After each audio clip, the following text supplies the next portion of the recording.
third and playing second base, number 7, Stephen Pesci. Batting fourth and playing right field, number 23, Shane McNamara. Batting fifth and playing catcher, number 34, Jamie Roldan. Batting sixth and playing designated hitter, number 2, Anderson Jimenez. Batting seventh and playing first base, number 3, Hunter LaRue Porter. Batting eighth and playing third base, number 18, Juan Jacobo Lopez. Batting ninth and playing center field, number 6, Brandon Guerrero. And pitching for the Lions, number 20, Briley Sider. The Lions are coached by Chris Schenk. He is assisted by Evan Delaney, Charlie Doyle, Jamie Carey, and Justin Carey. And now for your Nichols College Bison. Batting first and playing left field, number 11, Ben Jerome. Batting second and playing third base, number 5, Nate Cormier. Batting third and playing second base, number 9, Johnny Knox. Batting fourth and playing designated hitter, number 8, Brennan Hyde. Batting fifth and playing first base, number 2, Brad Ellis. Batting sixth and playing right field, number 26, Will Kleinhens. Batting seventh and playing center field, number 7, Victor Valentine. Batting eighth and playing catcher, number 24, Kevin Murphy. Batting ninth and playing shortstop, number 15, Andrew Croto. And on the mound for the Bison, number 13, Chase Rancourt. Nichols College is coached by Tim Mayo. He is assisted by Mark Sania, Matt Johnson, Kyle Bouchard, and Christian Nakari. At this time, we will honor America with the playing of our national anthem.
NCAA, the Commonwealth Coast Conference, and Nichols College promote good sportsmanship by student athletes, coaches, and spectators. We request your cooperation by supporting the participants and officials in a positive manner. Profanity, racial or sexist comments, or other intimidating actions directed at officials, student athletes, coaches, or team representatives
Good afternoon, ladies and gentlemen, and welcome to Dudley, Massachusetts, home of the Nichols College Bison. My name is Jonathan Conti. Thank you for joining us here today on a beautiful day for Bison baseball. I'm joined in the booth by Isaac Blanford. Isaac, how you doing today? I'm doing great, Conti. How you doing? I'm doing great, man. We an exciting doubleheader of baseball yesterday. We're here again for Nichols taking on an out-of-conference opponent representing Eastern Nazarene, the New England Collegiate Conference, representing a record of 19-6-1. Nichols sitting now at 17-15-1. That ball is hit fair down the left field line for a leadoff single. And he's stretching for two. That's Tyler Bean in there for a stand-up double. Yesterday, an exciting day of baseball. Obviously, the walk-off in Game 2 against Suffolk. Here we are against Eastern Nazarene. Tyler Bean was the leadoff hitter. That was the left fielder, number 17. Now in the box is the shortstop, number 8, Frank Lindero. Yeah, so what I'm seeing from this Eastern Naz lineup is they have 4 qualified hitters that can really sting the ball. They're all over 330 average. Bean, who just led off that with a double, hitting 370 with a 450 on base and a 550 slugging. So that's a powerful leadoff hitter. And you followed up with Lindero, another freshman, Bean is a freshman, who's hitting 330, 400, slugging 523. 5 home runs on the year. So it looks like these top 4 hitters of this Eastern Naz lineup can really swing it. Starting on the mound for the Bison is Chase Raincourt. Behind the dish is Kevin Murphy. That ball hit long down left field. Going. Gone. That's a 2-run home run coming from Frank Lindero. Eastern Nazarene jumps out to a 2-0 lead early here in the top of the first inning. Quick start. Quick start for the Lions. Wow. A double down the third base line, and then looked like a fastball down the middle that Lindero just smoked to left field. Jerome had no chance on it. Hard to tell if it bounced before the fence, but from back here it's hard to tell, and I think the field umpire had it right that it was well over. Jerome didn't give any indication that it was a double. Didn't look short. Yep, nope. Fan just threw it back from behind the fence. It looked like he got a good hold on that ball. Here in the box now is second baseman number 7, Stephen Pesci. That ball popped up.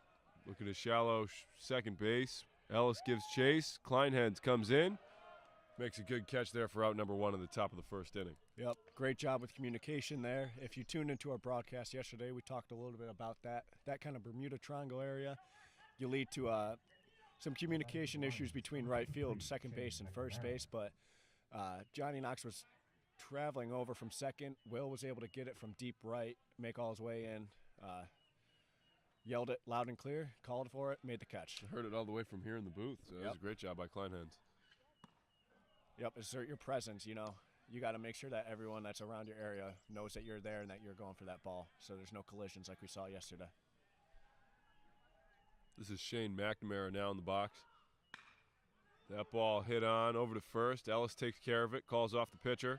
In there for out number 2. Good routine ground ball right over to Ellis at first. And after that 2-run home run, Rancourt's come back with 2 quick outs. This is the catcher, number 34, Jamie Roldan. Not a lot of pop for Roldan, but he is hitting 270 and getting on base 440, so he's going to give you an AB.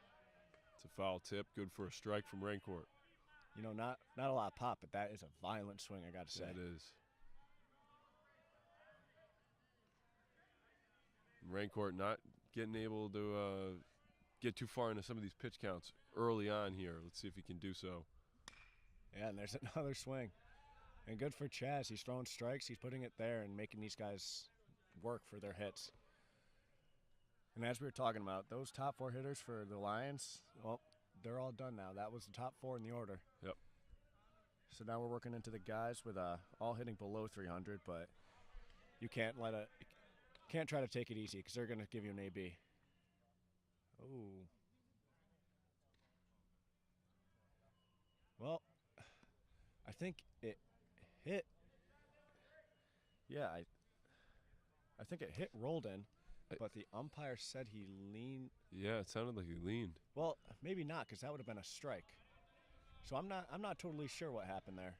definitely Glance Murphy for sure. He took a second. That ball hit over to Croto at short.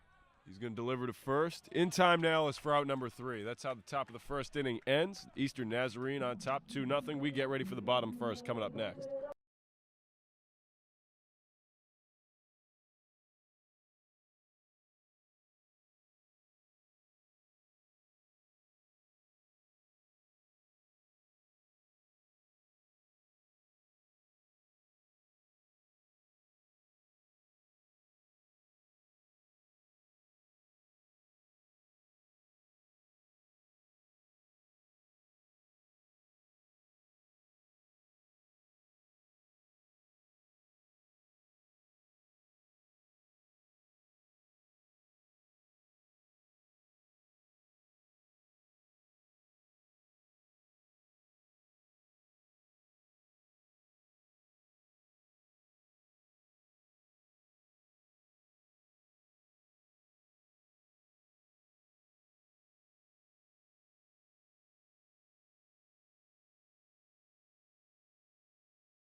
And we're back here in the bottom of the first inning.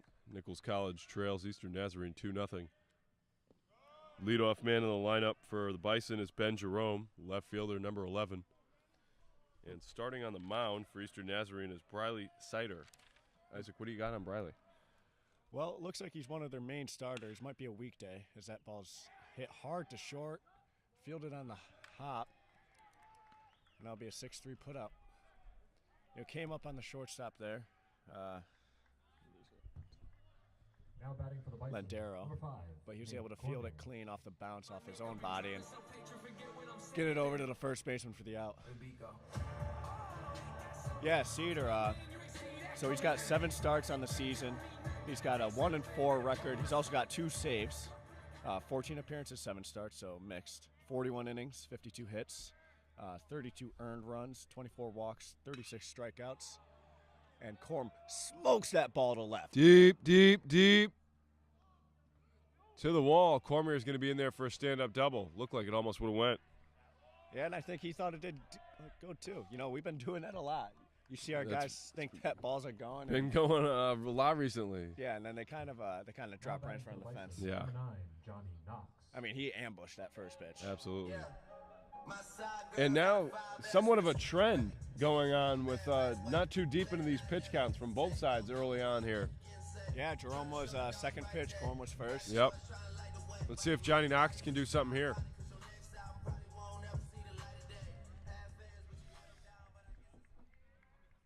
So Corm, you know, he got real close to history right there as the Nichols Bison are 1 home run away from breaking the school record for home runs. As that pitch is fouled off, looked like a first pitch breaking ball. Currently, the Bison offense is at 29 home runs on the season, and that is tied for last year's record of 29. However, last year was in 24 games. This year we are 33 games in. You know, looking back at a full season, I think last year's offense would Yeah. Demolish any record. Obliterate that record. With Kyle Bouchard and Christian Nakari still in the lineup. Wow. That's a fastball that goes well high. Leads to a 2-1 count. Corm's leading off second. Knox getting the signs from third base coach Mark Senya.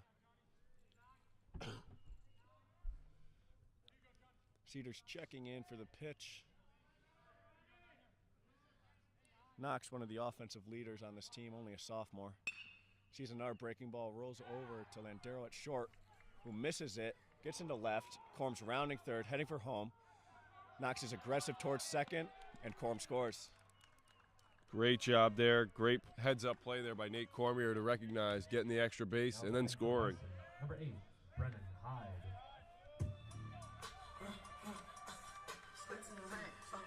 This brings up Brennan Hyde, number 8, the DH.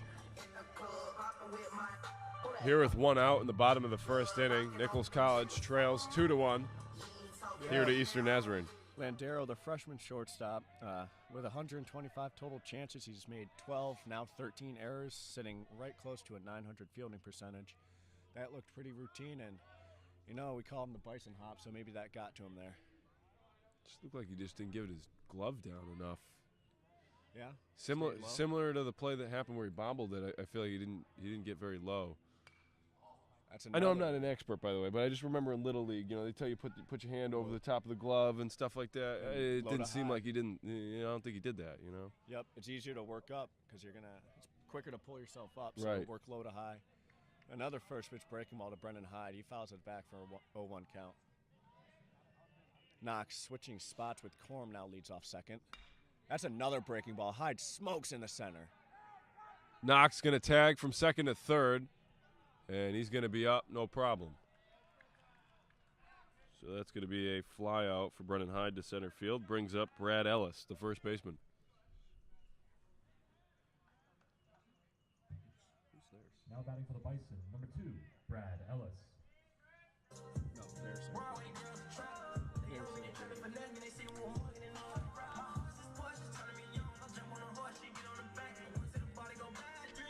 Yeah, Guerrero in center. He was lined up perfectly for that. Hyde put a good barrel on it, but just right at him.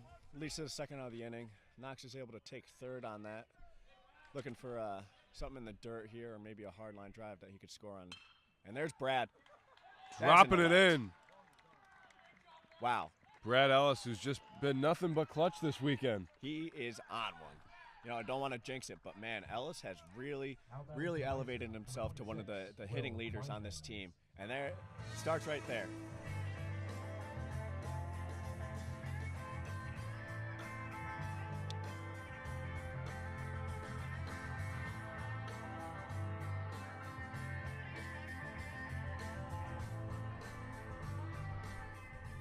And the error by Landero continues this inning, now making it 2-2 tie between the Bison and the Lions. Ellis ambushing the first pitch and hitting it over Landero at short into the short left center, allowing Knox to easily score. He's sitting at first as Will takes a first pitch strike. Kleinhens situating himself in right normal position, hitting in the 5-hole. Another breaking ball. He hits it in the short center. Guerrero fields it, coming in, makes a catch. That'll be 3 for the Bison.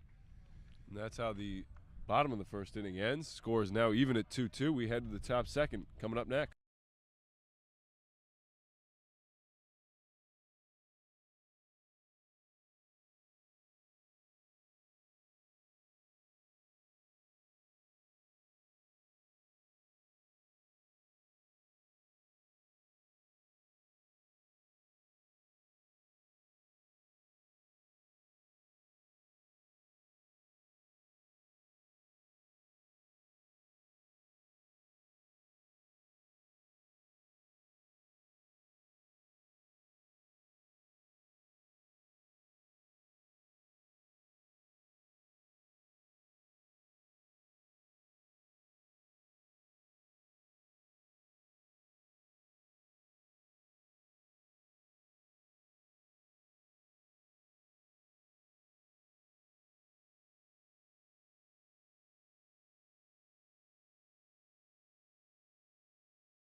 And we're back here in the top of the second inning. Nichols College tied with Eastern Nazarene 2-2. Leading off here for Eastern Nazarene is Anderson Jimenez. We get ready. That's the DH spot hitter, batting out of the 6th spot. In the booth here with Coach Mark Senya. Coach, how you doing? Good, John. How are you? Doing well. It's a lovely day today. I mean, beautiful day. It's the first time I think we've had a home game without some wind. Ferocious wind. Yeah. Yesterday was terrible. Yeah. So nice day. Absolutely. What are you thinking so far? I know the game's early on. We're only an inning in, but how are you feeling so far, offensively, defensively? I want to pick your brain. What are you thinking? Yeah, I mean, I think we're in a good spot. I mean, we've been playing pretty good baseball, so we're not gonna pull away from our approach and what we're trying to do. We're trying to play the game the right way. We're an aggressive team on the base path, so we like to cause a lot of pressure, a lot of havoc. That ball stayed fair. Cormier gathered from third and threw to first in time for out number 1. So I think the approach is the same. We're clicking right now, and you want to be at this time of year. Hunter LaRue Porter. This brings up Hunter LaRue Porter. This is the first baseman, number 3. Batting from the right side of the plate here, left-handed hitter. As that ball just misses from Raincourt. Makes the count 1-0. It was nice. It was nice to see us respond there in the bottom of the half. This could easily be a letdown game after such an emotional high yesterday, the way that second game ended. So, Eastern Naz is going to be a team that's going to swing it a little bit. So it was nice to see us kind of punch back and respond with 2 of our own. And that's a good point that you make there, especially being an out-of-conference game. From what I understand, too, you have Wentworth also on the schedule. That's an in-conference game, but maybe a couple sleeper games that, could come up here on the final stretch as you guys get ready for the CCC playoffs. Of course, and you never know in these non-conference games. You want to stay as competitive as you can be, but sometimes, you let your guard down, but, out of conference play. But I think we're playing good enough baseball right now. It doesn't matter if it's conference or non-conference or who that opponent is in the other dugout. Like I said earlier, if we're playing our brand of baseball, I like our chances. That 3-1 pitch from Raincourt, no good, as LaRue Porter goes down for a walk. So bring up the third baseman, number 18. Juan Jacobo Lopez. Juan Jacob Lopez. And as me and Isaac were talking about earlier in the game here, the first 4 hitters on the lineup for Eastern Nazarene all batting very well. And now we're getting into the part of the lineup where they're batting just under 300, but everybody's still swinging the bat. Even on foul balls, they're making contact early in counts. How does that affect, the pitching? How does that affect how we operate defensively for Bison? I mean, all we ask is, with the guy in the middle of the field is we just ask him to fill it up, right? I mean, if you get hit, you get hit. That's a pretty good poke out there to left. You just try to stay competitive. I don't think you go away from your approach. We're trying to fill up the strike zone.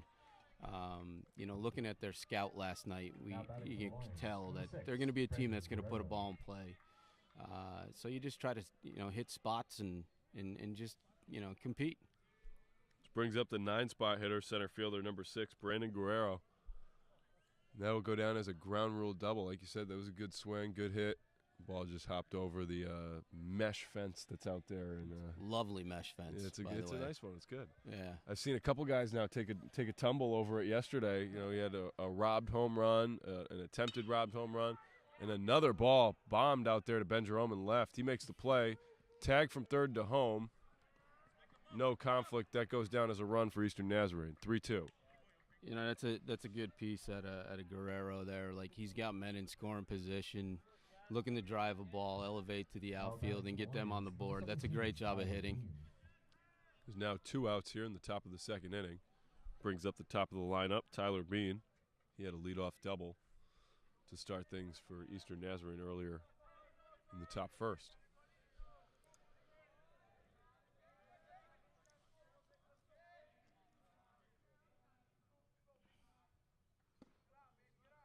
you can't dial up better weather. What a day today. Absolutely. The lack of wind is what changes everything. Oh, yeah. No wind. Yeah. It's crazy. That pitch good for a strike from Rancourt. And if I'm not mistaken, this is Rancourt's first start of the season.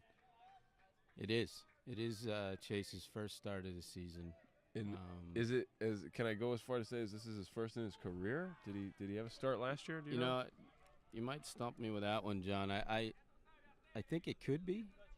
He's been mainly a bullpen guy for us. So yeah, I think you're right on. It might be for career. But he's got guys pulling for him. He's a great clubhouse guy, great teammate. So he's got everybody behind him. And if he's doing what he needs to do and in the zone, he can be competitive. He can be that guy for us. This is Franklin Darrow now in the box for Eastern Nazarene. First pitch there from Rancourt goes in for a strike. That's a good pitch right there. Good location on that breaker down.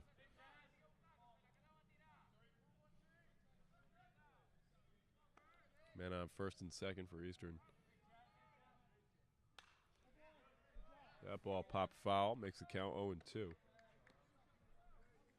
Now pitcher's count for Rancourt.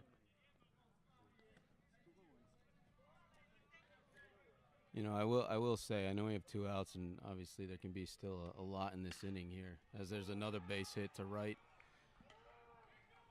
And he's going home.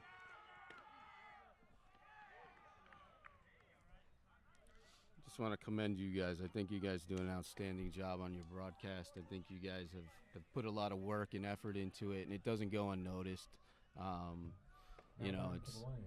Thank you very much. It's nice to see 2 guys and be able to talk baseball and call a game. So credit to you guys. We appreciate that. Thank you very much.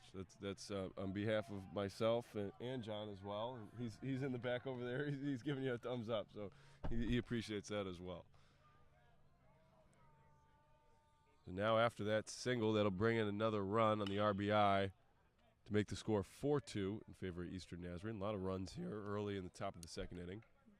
Yeah, John, I think this is one of these out-of-conference games that we might see a lot of runs today. Yep.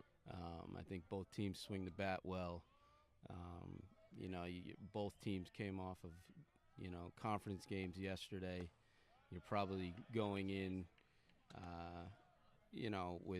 with guys that are probably trying to get some work in and trying to see some innings.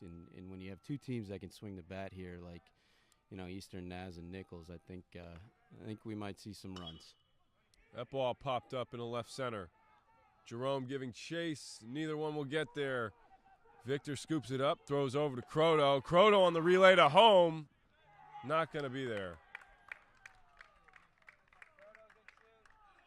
And I believe that's Pesci with the double. That's tough. That was a good bid by Vic. Good bid by Vic right there. Just one of those balls that just didn't hang up quite enough for him to get there. This should bring up the right fielder, number 23, Shane McNamara. Yeah, and I'm going to be brutally honest with you here, John. I don't know if I'll ever come back in the booth if we keep on giving up runs like this. Well, I know that, when it comes to, that ball smoked out to center right. That was and close. Victor does a good job getting under it, securing that for out number 3. That's how the top of the second inning ends. The score of 6-2 in favor of Eastern Nazarene. For joining me in the booth, I appreciate it. You're more than welcome to join me anytime. I understand what the conspiracies may be here, but I appreciate I'm pretty superstitious, so I mean, maybe I'll give it one more crack, but I might stay away for a little bit. Appreciate it. Thanks, again. John. Thanks, Coach.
We're back here in the bottom of the second inning. Nichols College trails Eastern Nazarene 6-2.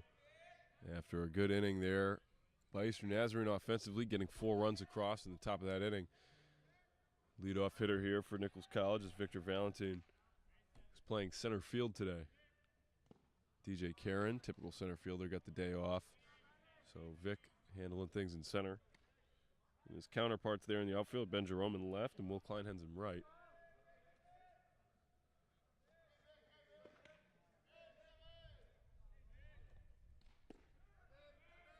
That 1-1 pitch, good for a strike, makes the count 1-2.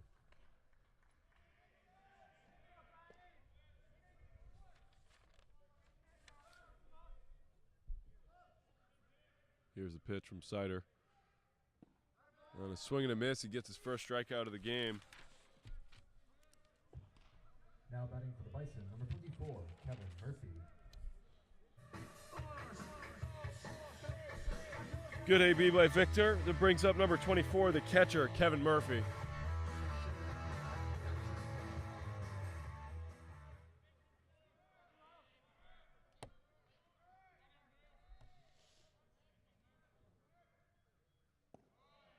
Murphy, who was playing first base earlier in this season, and moved his way over to catcher once Brad Ellis really started establishing things on that corner. And now he's been filling in here and there, and today he's got the start. And makes a good piece of contact there, pops it up high in the shallow infield. And that play made on the pop up to second. Now batting for the Bison, number 15, Andrew Croto.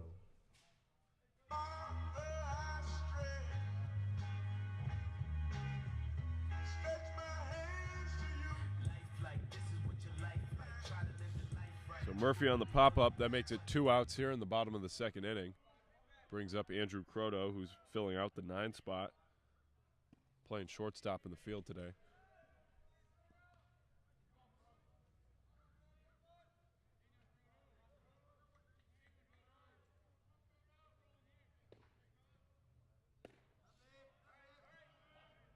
Pitch evens up the count at 1-1.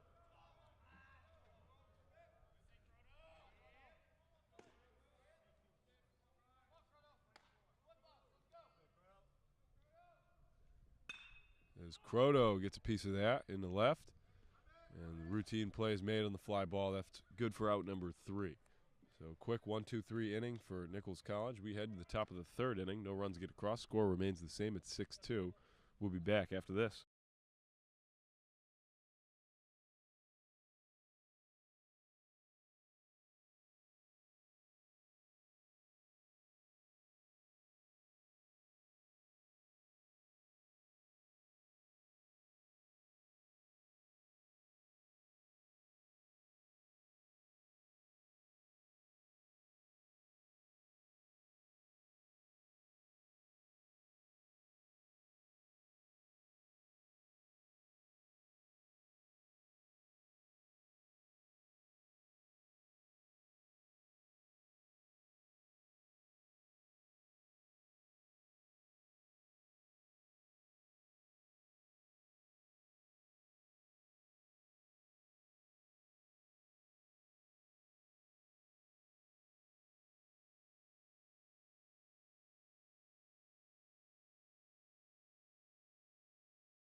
We return here in the top of the third inning. Nichols College trails Eastern Nazarene 6-2.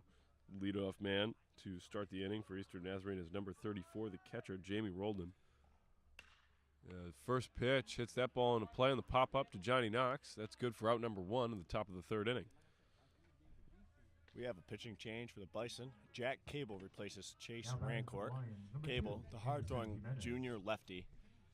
I am back. I was just warming him up from the pen. And a little quick scouting report is he has a powerful fastball from the left side, running up mid-eights, high eights when he's really on one. He has a wipeout curveball, frisbee-type curveball, and he's working on a changeup that, like, at least in the pen right now, it looks pretty good.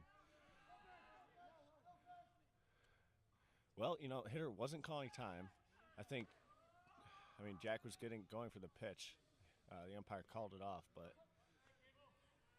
Jack is a guy that loves to work fast. I was going to say his windup is pretty quick, along with the time in between pitches. He's getting right to it. He gets a call, and he moves on. Yeah, you know, sometimes, like, when pitchers work fast, you worry that it might be to their detriment. But with Jack, you like it because he, with his, like, my goodness, with his attitude and his demeanor on the mound, he can, I don't know, like, pardon the French, but he'll shove it down your throat if you give him the chance to. Oh, and that one just nicks.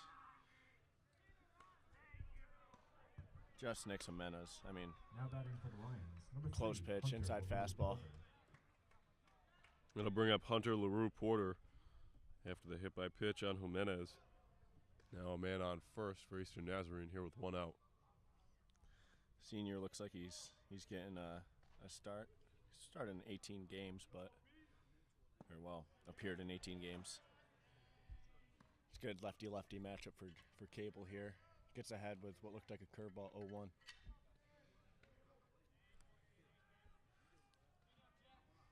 Jimenez will lead off first. He has not attempted a steal on the year. That's a fastball that gets fouled well over the Bison dugout towards the turf. 0-2 count. You have 1 out here, so you're looking for a 2 ball.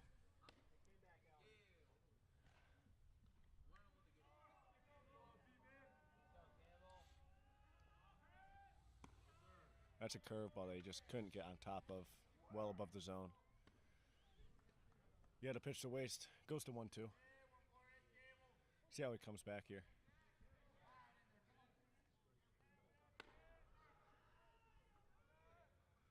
And that is a fastball. There it that's is. in the zone. Great job there by Jack Cable getting his first strikeout of the day. So backwards K in the books as LaRue Porter goes down looking. Brings up Juan Jacob Lopez. Also senior, appearing in his 23rd game today. Jack will check over to first, checking on Jimenez, but it wasn't much of a lead, and he ended up almost throwing it by Brad Ellis at first. Good job by Ellis to get off the bag and cover that throw.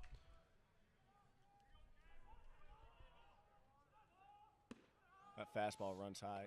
Cable's the type of guy that we call effectively wild. It's like with his power stuff, he can really just get outs if he's in the zone. He's kind of like Owen Sullivan. If he's in the zone, he will like carve through batters. Possibly his best outing of the year was Salve. He came in and he was just dicing guys up left and right. Didn't matter what pitches he was throwing, what guys he was facing. After a 2-0 count, he fires a fastball and gets a swing and a miss from Jacob Porter. That was a hard pitch thrown right there by Jack Cable. Times like those, you wish we had a radar gun up here. That's another, looked like a fastball. Another swing. Foul tip into the mitt of Murphy. You have a 2-2 count with 2 outs here in the top of the third. That's another fastball that Jacob Porter just chases up over the zone. Good job by Cable to work through that inning.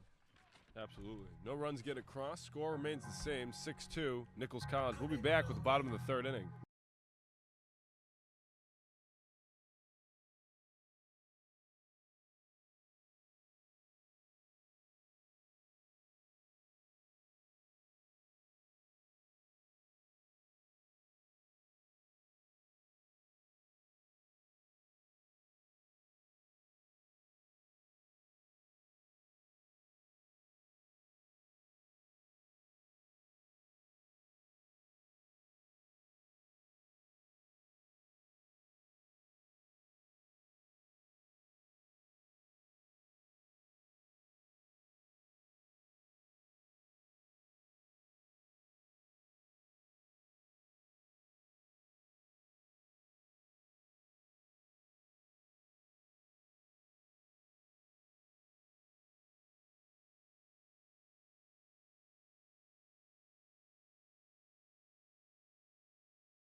We're back here in the bottom of the third inning. My name is Jonathan Conti, joined here by Isaac Blanford in the booth. We'll turn it back to the top of the Bison order with Ben Jerome leading off the bottom of the third. Sees a first pitch breaking ball go high. That's a 1-0 count. Jerome recently coming back from a hand injury he sustained in Pennsylvania. He's taken a lot of reps in outfield, his secondary position, and happy to have him back. He's a good sophomore bat to have in this lineup. Do you think that could be a potential, move for Jerome out in the outfield now that Will Nath has continued to produce as a catcher as well?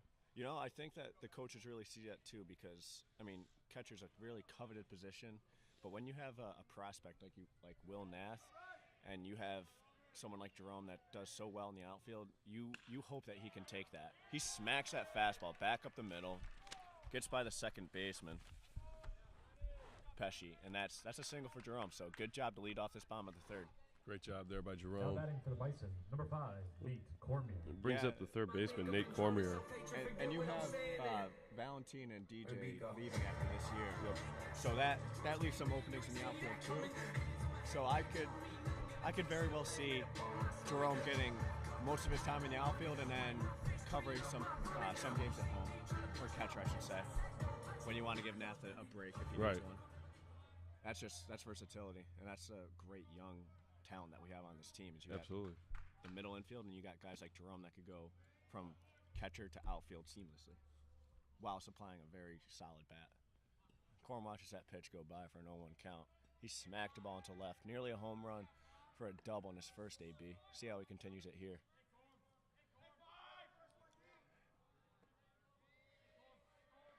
The 0-1 offering. It's a fastball that goes outside. Cedar intently checking on Jerome. You could tell just those head movements. It's going so quick, he might not even be checking on Jerome, but he just wants to give off that appearance. Yeah. I was gonna say, is he shaking off a pitch? What is he doing? He's already in his stance, but just to give the illusion, he's doing it again. Yeah, that illusion that he wants that runner to know he's focusing on him. And there you go, he gets a pick over there. Jerome wasn't too far off. He's only attempted one steal. He's been caught, but he is a guy that has speed. With the 1-1 count, Cormier stands in. Cedar's checking on Jerome before he gets into a set. The quick pitch. A breaking ball that gets flared over the Lions dugout and ends in the woods. It's a 1-2 count for Cormier, the two-hitter. How's the time with Senya, Coach Senya? It was good. It was good. Coach Senya joined me here in the booth just an inning ago. We had a great conversation, talked about a bunch of different things. And now he's occupying third base over there as the third base coach. Very smart man. Very. He's got a lot of baseball wisdom in general, but a lot of baseball wisdom as well. Yep. And it's been good getting to know the coaching staff a little more now as I've been around the team and stuff. And obviously through spring break and all that, we traveling with you guys was great experience. Corm pops that one up at a left center, and looks like left fielder and center fielder are going to give it chase. Center fielder calls him off. Now batting for the Bison, number 9, Johnny Knox. That's Brandon Guerrero out in center who called him off. Sorry. Yeah, Corm hit that ball about a mile high. Guerrero had a long time to track it from deep center field, eventually getting to short left center, making the catch, looking Jerome back to first, and that'll be the first out for the Bison in the bottom of the third. Corm's close. That's pretty close to a good barrel. He just hit it got a little bit too under that fastball and hit it high in the air. Now you're working with Knox, a three-hitter here, who swings at a first pitch breaking ball and just tugs it a little bit too foul. Good idea. He knew that pitch was coming. Sider's really working behind. He's working with all his pitches, trying to fool the Bison. See how this top of the order can see him for the second time. Jerome is still over at first, taking his lead. Sider's intently checking in, and Knox will take this 0-1 count. Looked like a fastball that went low and outside, leading to 1-1. We'll check in for the signs from Coach Senya over at third before getting set in the box and getting ready for Sider's pitch. He takes his set. Looked like a hit and run from the Bison. A ground ball to Landero over at short. Makes a short hop throw to the first baseman, LaRue Porter, who scoops it out of Now the batting dirt for the Bison, and secures number the 8, out. Brennan Hyde. Well, is that a play call there from Senya at third? You know, that's a steal with the hope that he hits that ball in a play. Yep, so with a hit and run, well, on a steal, you're going to get one of the middle guys crashing towards second base to cover. And what, like, ideally, you hit it to where that, or the space that guy was occupying. Yep. So in that case, it would be hitting it towards the right side, towards second. But it was a breaking ball that looked like just Johnny couldn't quite get behind. You know, tough to stay behind those low and away breaking balls. And Yeah. he just rolled it over to Landero over at short, who made a good, like, charging play and got saved by his first baseman, LaRue Porter, to get that second out of the inning.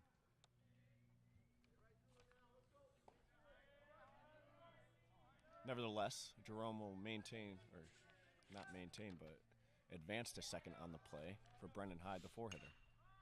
He swings at a breaking ball that's over the plate, flares it into right, and that'll be the third out of the inning for the Bison. Still a 6-2 game, the Lions leading Nichols Bison 6-2. We get ready for the top four. Coming up next.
And we're back here in the top of the fourth inning.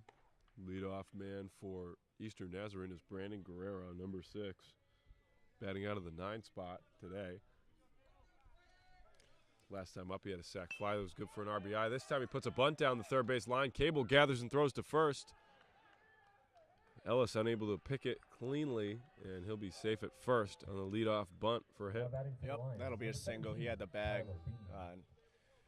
If Ellis fielded that throw anyways, that's a single. I mean, that's textbook bunt for a hit, you know. Got it out late. Defense unsuspecting. Got it right down the third base line to where no one can make the play. And this now brings up the top of the lineup with Tyler Bean, the left fielder, number 17. In 2 plate appearances today, he has a double as a leadoff, and then later on he had a hit by pitch that got him on the base. And Guerrero, he's one of the guys on this team that will run. He's attempted 10 steals. He's been safe 8 times. Because of that, Cable will check over. Leading to the top of the order, this is a big inning for Cable. See if he can get around that leadoff single and get through these 1-2-3 hitters. Great job by Valentine. The range over to his left, cover the right center gap with his speed, and take out that line drive by Bean. That was a great play by Victor. Isaac, before the game, you and I talked about the interchangeability of DJ Karen as well as Victor Valentine and how they've been able to, you know, in a couple situations, DJ typically the starter out in center, but in times when Victor's had to come in and it's kind of just been plug and play, you know, and it's kind of just shows an example right there, getting the range out to right center and being able to make the play routine. Yeah, when you have 2 center fielders on your team and one of them's occupying a different position, I mean, that's just fantastic. And if need be, Victor covers center, you know he's going to be fine out there. He shows it right there. I mean, he made it look routine, but that was a great ranging play to cover a lot of ground into the gap on a low line drive. That'll be the first out of the inning. Guerrero still leads off first. Cable checks on him again as you get to the 2-hitter. Just Franklin Darrow. And he's dealing with an 0-1 count right now from Cable. Yep, this freshman shortstop, one of the dangerous hitters in the lineup. 2 for 2 today. 2-run home run as well as a RBI single. Cable with an effective backdoor breaking ball to get to 0-2. If you heard, Landero was saying that's out as the pitch was coming in, but umpire had to get in the zone. That's that frisbee that Cable has. Is hard to see as a hitter, and it'll move until the very last second.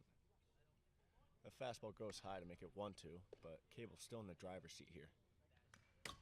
Foul tip. Count remains the same. Yep. It's a fastball 1-2. closer in the zone, fouled straight back. See how they fouled up here. You might see action on the base pass.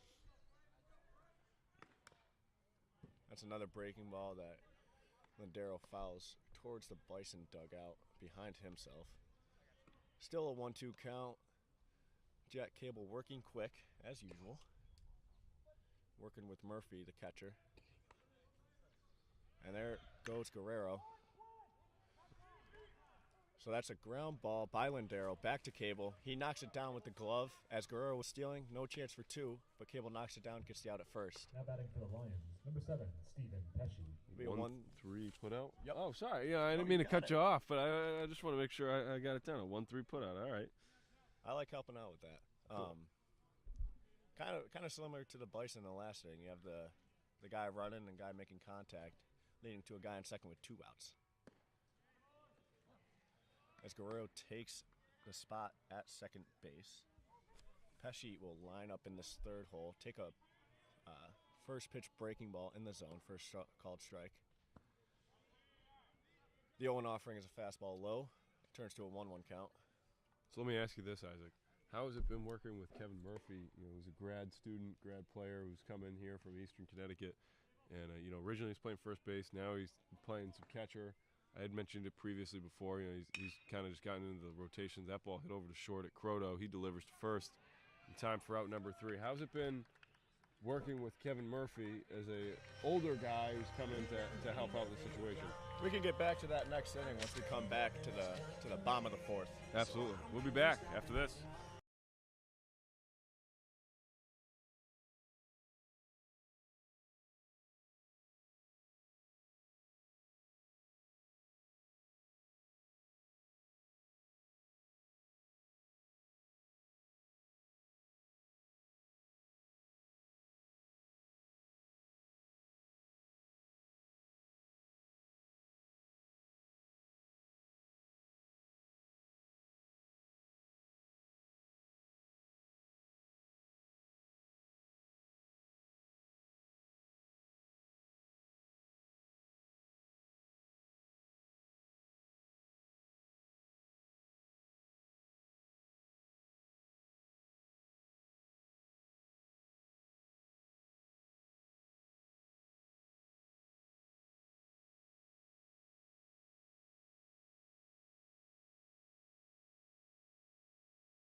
We're back here in the bottom of the 4th inning. Leadoff man for Nichols College, Brad Ellis.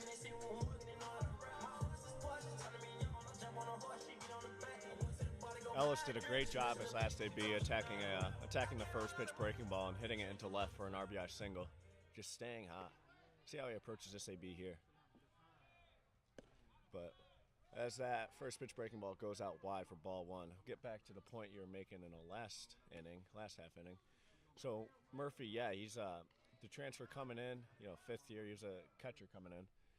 And between Jerome, Nath, and I, he was kind of the odd man out, but we knew he wanted to get his bat in the lineup.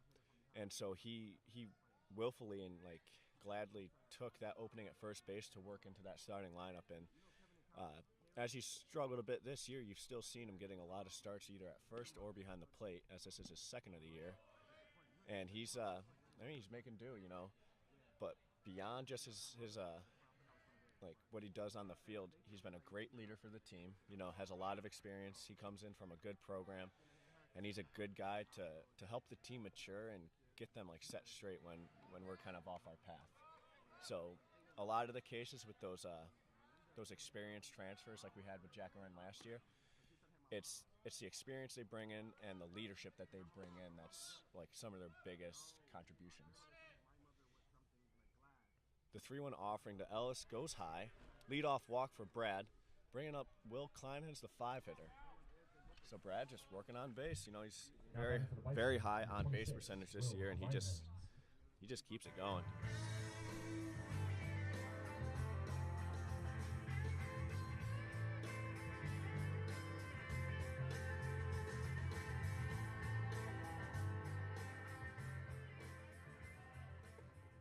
So Will flew out his last AB. Let's see how he adjusts to Cedar here.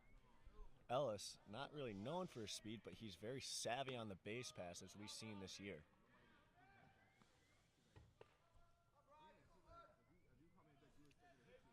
His stolen base numbers, he's 5 for 7. I think at least 3 of those have been delayed steals, which is, just catching the defense off guard. The 1-0 offering also goes high, 2-0. These breaking balls just not getting over for Cedar. He's not happy, but it's not there. Well, now, let me ask you this. When you said a delayed steal, now I know that a steal is when, the pitcher gets into his windup and the runner starts going. Is it delayed steal once that ball hits the glove of the catcher? So, if you watch Ellis over at first, you do your shuffle, yep. Once the pitcher's thrown to get your jump on any batted ball. And a delayed steal, so you get your shuffle, and as the offense or the defense is kind of seeing that you're not running right once the pitcher goes, they forget about you. And a delayed steal, after the second shuffle, you go. That ball is hit down the line and left. The left fielder. That's Bean, Tyler Bean. He ranges over to the line, makes that catch. Not bad by Kleinhans, but he just a little bit too high in the air. Bean was able to range over, shade it over to the left side.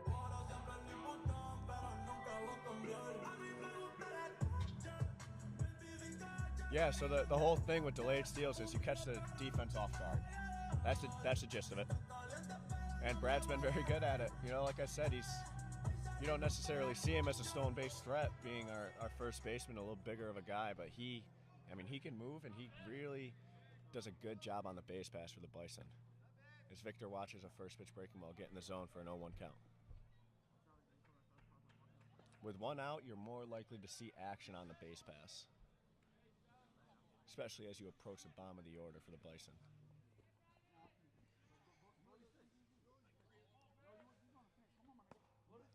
The 0-1 offering is a fastball that works outside. Victor works to a 1-1 count. Reads his signs from Coach Senya. Cedar checking in for the pitch, and they'll get ready for this next 1-1 offering. Valentine hitting from the left side, playing center today. Looks like another hit and run there. Maybe a changeup that Victor fouled back. Ellis was on the move.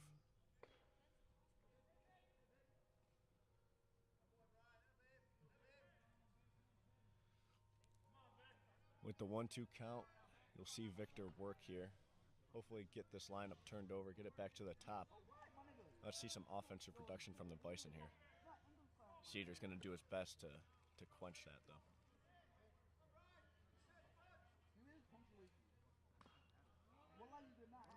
Another foul ball, maintaining a 1-2 count.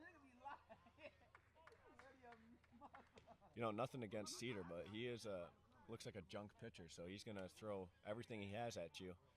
And he might not get many strikeouts, but he's going to get you out. And before you know it, you're in the 5th, 6th inning. You've only scored a few runs. Right. And he's got a good outing. Still 1-2. It's a fastball that works outside. Cedar upset with the called ball. Makes it a 2-2 count now for Victor.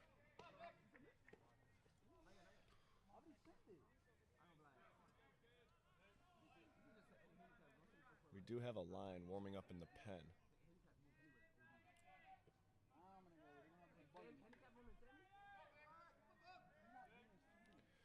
The 2-2 offering from Cedar.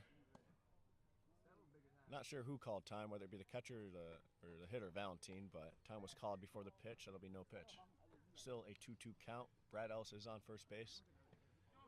We're in the top of the fourth, or bottom of the fourth, my bad, with one out. Going to the 7-hitter for the Bison here.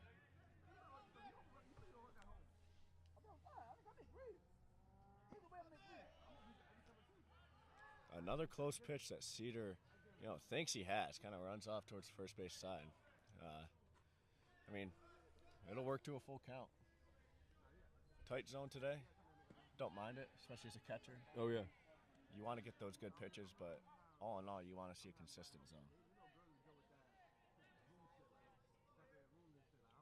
Now, as a catcher, do you ever have those conversations with the umpire to say, like, hey, it seems like the zone's changing up a little bit? Yeah. Well, Victor will swing through a fastball there to go to the second out of the inning. Murphy will come up in the 8th spot for the Bison. And yeah, so it's pretty good to try to have conversation with the umpire, especially if the umpire is talkative. So you build a little bit of rapport, and you might not get certain calls, but at least you'll get an understanding of the zone, and you could do a better job trying to get those pitches that are borderline. So that's Victor Valentine's second strikeout of the day. And brings up Kevin Murphy. So Ellis broke twice during that last AB. They'll check on him to start off this one again.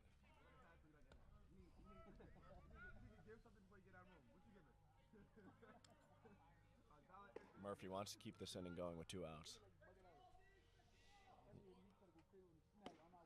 A breaking ball that works into the zone for strike 1.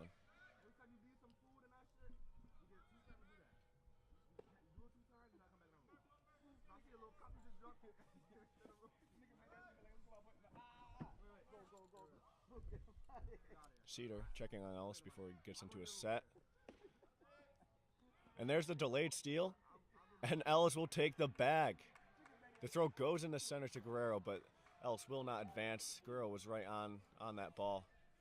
And, hey, we were talking about it. Yep. When the defense is not suspecting it, that delayed steal comes up big. And now a single should be able to score Ellis. So there you go. You hear no communication from the infield. The first base, he focuses on the batter in case he gets a ground ball, so he doesn't see the runner break. And you can't do anything. And by the way, we've been talking about the delayed steal, but the personnel of which they're being used, right, with Nichols, it's mainly Brad Ellis. It is. Whatever he's not it is. a speedster, and I know if John was sitting right here, he'd be saying the same thing because he's under the impression that Brad is, one of the faster caliber players on the roster. But I sometimes have to disagree and say that I feel like it's just a good strategic play. Yeah. Put forth by Senya at third. And you don't have to be the fastest, but if you're smart and you're savvy, you'll take those bags. Yeah. That's 6 on the year for Brad. Those have been some clutch steals. Even this weekend, he had a couple yesterday, I think 1 or 2. Yep. Cedar with the pitch, a breaking ball that Murphy flares past the Lions dugout. It'll be a 2-2 count with 2 outs. Cedar's doing his best to work out of this inning after the leadoff walk. Got himself in a 2-2 count right now.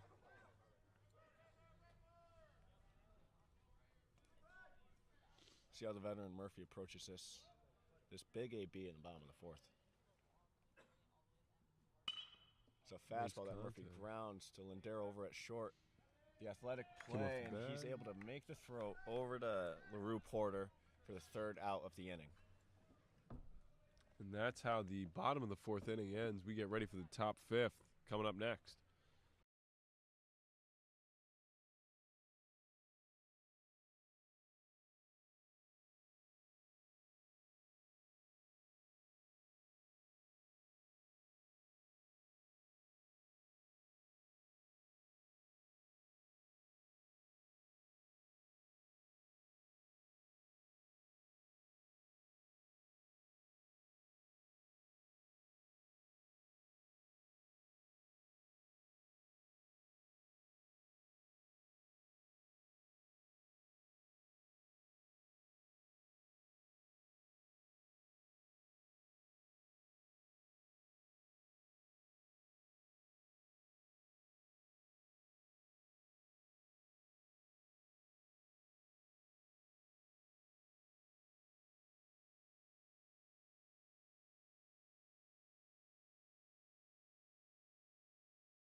As we get to the top of the 5th in this non-conference matchup between the Nichols Bison and the Eastern Nazarene Lions, Jack Cable will be in his 3rd inning of work, throws a first pitch breaking ball in the zone to the 4-hitter, Shane McNamara.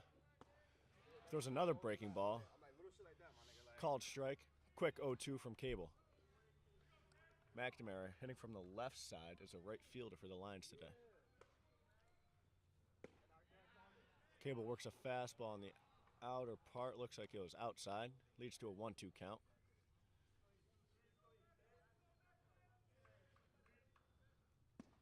Another fastball, same spot.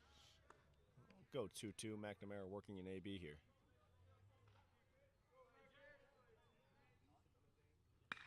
That ball hit by McNamara, gets through. Pass knocks at second. McNamara will be in there for a single. Yep. Leadoff man. So 3rd breaking ball of DAB, looked like it just stayed middle. Wasn't very sharp, and McNamara smoked it up the middle past the diving Johnny Knox. That'll be a leadoff single for the Lions. The catcher Roldan steps up, hitting from the right side. He'll be the 2nd batter. You might see some action from McNamara at first. He's got 7 steals on the year. He hasn't been caught once.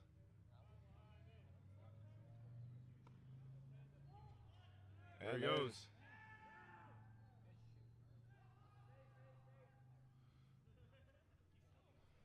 So Murphy on the throwdown. Looked like a fake bunt steal. Roldan squared to bunt. McNamara went first pitch. He takes back on, I believe it was a called strike. It looked like it was in the zone. And the throw was just not in time to get McNamara. So that's a stolen base. He's 8-0 on the year. Perfect.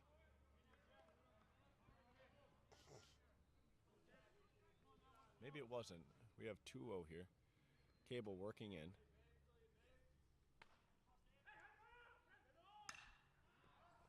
Roldan hits that high into right. Kleinhens is raging over into foul territory. McNamara's tagging from 3rd. The throw comes in, and it's just not in time. Relayed by Croto, the shortstop, but McNamara was able to get to 3rd on that. Not a sacrifice hit, but he will advance. So Roldan, good job, at least making the runner move in that productive out. For sure. Kleinhens, a good job ranging over, and looked like a long way to go. Making a good throw, just, looked like McNamara's got some quickness to him, for a big guy especially. And that's out number 1 of the top of this inning. So the Bison infield will play in on the grass, try to cut down this run at home as they're already seeing a 6-2 deficit. Cable works with a first pitch breaking ball in the zone, 0-1 count. And then an 0-1 fastball. That's hit to short right. Victor Valentin will range over, take the catch, throw home, and it's not in time. So Valentin, I would say he might have a better arm than Kleinhens, but he did range over a long way. Didn't have great momentum going towards home. Elected to take the catch and throw, and it was relayed by Brad in the infield. Brad Ellis, a first baseman, but as like the last play, not in time to catch the speedy McNamara, and that'll be a run against Jack Cable. Cable's just working that breaking ball. That's another one in the zone, 0-1 count.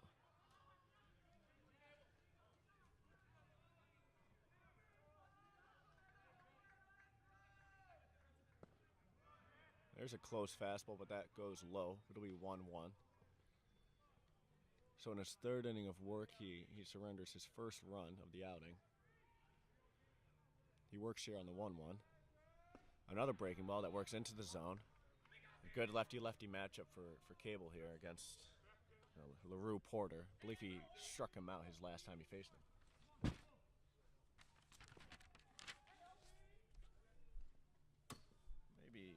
Maybe a changeup or something off speed there. It looked like it dove down below the zone.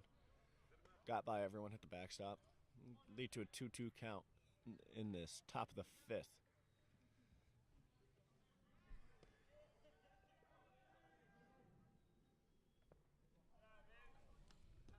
That ball pops up and just past us out of the booth. So from 0-2, from 1-2, we will go to 3-2. Jack Cable with the pitch. That's a fastball that doesn't get the call. LaRue Porter takes the walk, the 2-out walk nonetheless. For the Lions, number 18, Juan Jacobo Lopez. And the third baseman, Jacobo Lopez, will work in from the right side, try to extend this inning for the Lions. Brings up Juan Lopez.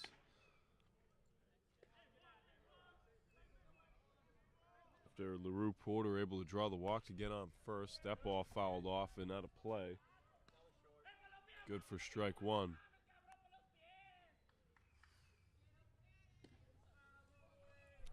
After a first pitch foul ball, we have 0-1. Cable works. Looked like a fastball low that Murph smothers, stops it, doesn't let LaRue Porter advance. Heading to a 1-1 count. We still have a line working in the bullpen. That's a get-me-over breaking ball. Good pitch by Jack Cable, leading to a 1-2. Now that's the second time I've heard you say that phrase. What do you mean by the get-me-over breaking ball? Is this just a kind of like to help you out kind of pitch? Yeah, so something that the hitter might not be expecting, but Jack Cable's got a great one as Korn makes that nice 5-3 putout to end the inning for the Bison. And we'll be back with more Bison baseball in the bottom of the fifth inning coming up next.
And we're back here in the bottom of the fifth inning.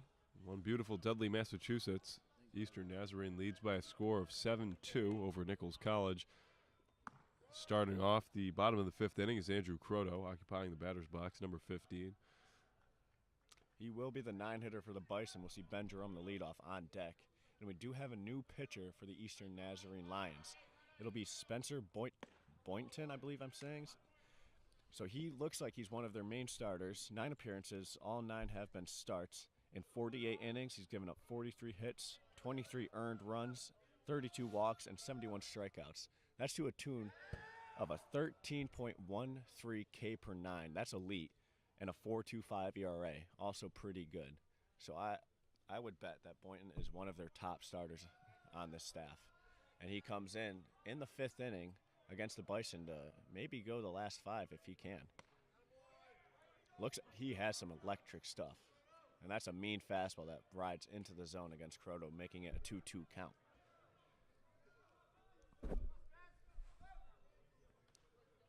He gets set.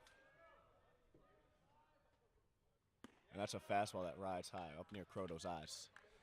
Heading to a 3-2 count. I will say in 48 innings, 32 walks is a bit high, so that might be the way to beat Boynton is make him throw pitches and let him walk you. He throws a fastball in the zone that Croto swings through. That'll be the first out of the inning. Now batting for the Bison, number 11, Ben Jerome.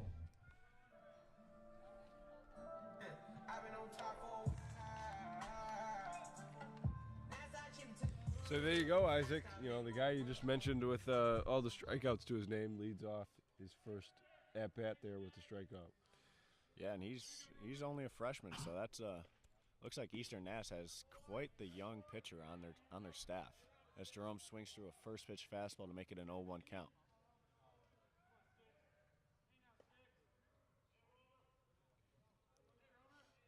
Boynton, mid-sized righty, gets set for the pitch. That's a wicked breaking ball. Just left it outside, went even farther out. Heads to a 1-1 count. Yeah. Man, that thing moves sharp.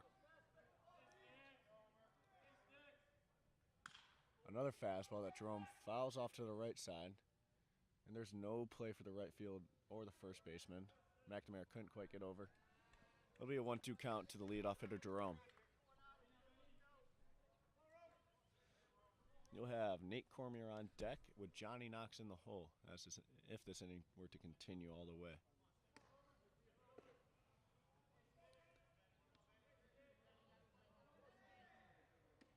As the infielders slowly work back to their spots, Boynton will lean in for this pitch.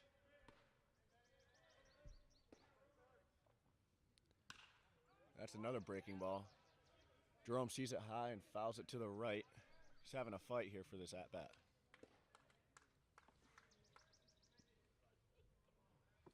I think he's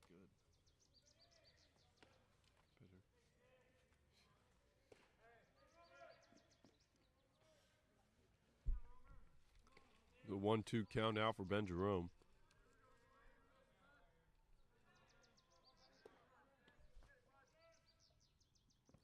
That's another breaking ball. Jerome doing a great job reading that and leaving it. That'll end well low and out in the zone. It was a good stop by Roldan to smother it in case Jerome did swing. Works it to a 2-2 count here.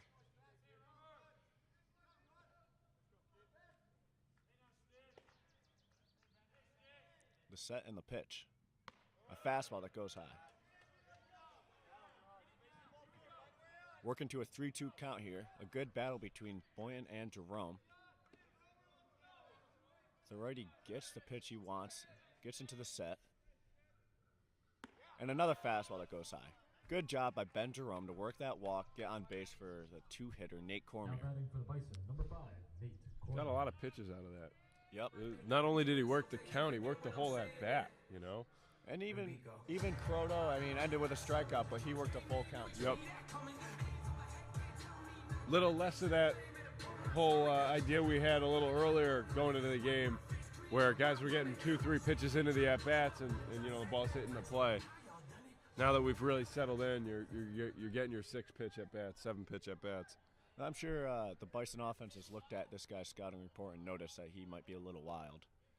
Cormier will look at this first pitch that goes down and out for a ball. Roldan will stop that, hold Jerome at first. Looked like a fastball that went down, tugged down by Boynton. Corm will check in for the sign from the third base coach, Mark Sender, before stepping back into the box, facing this 1-0 count.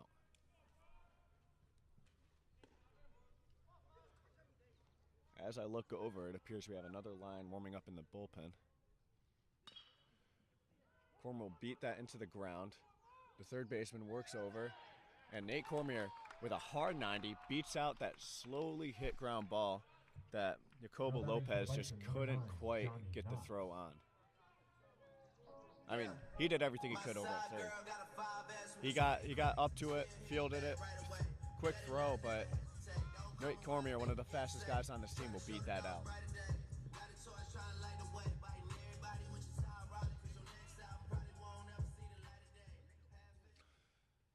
So we will see Johnny Knox, the three-hitter, coming up to bat in this inning. With one out, you have Ben Jerome on second, Nate Cormier on first. The pitcher, Spencer Boynton, the freshman, is working.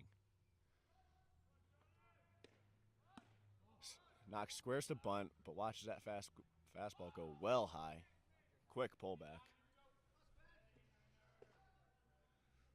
With one out and a righty up, I would not be surprised to see some action on the base pass and in the box by the Bison offense.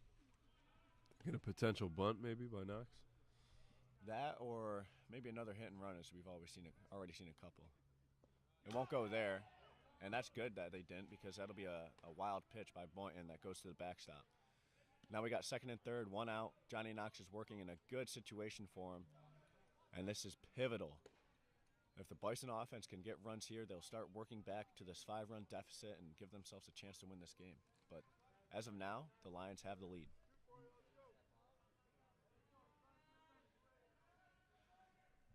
Boynton will work with a 2-0 count here. He has to find a way to either get back in or maybe work around Johnny to go to the 4-hitter.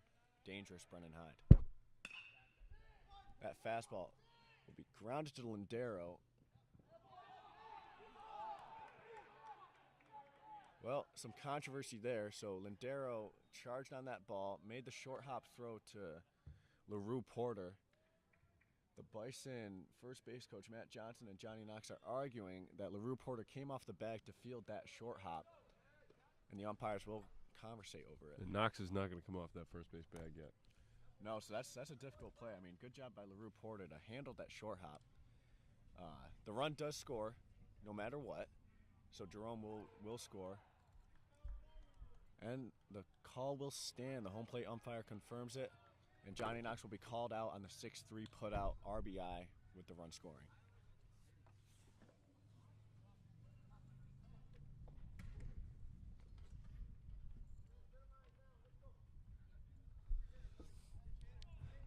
Now batting for the Bison, number 8, Brennan Hyde. As the score changes to 7-3, Brennan Hyde, the 4-hitter, DH, will step into the box with Nate Cormier working off second base. You have 2 outs in this bottom of the 5th inning. Yesterday, Brennan Hyde was one of the biggest hits of his career, hitting a game-tying solo shot in the bottom of the 9th inning against the Suffolk Rams before Brad Ellis hit a back-to-back walk-off solo shot to give the Bison a doubleheader sweep of Suffolk. A new day, new game. He will work here with a 1-0 count off Boynton.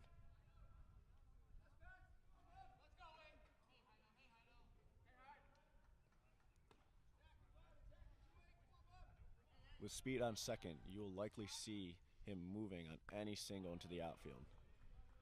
Heido takes that fastball up in the zone, heading to 2-0 count.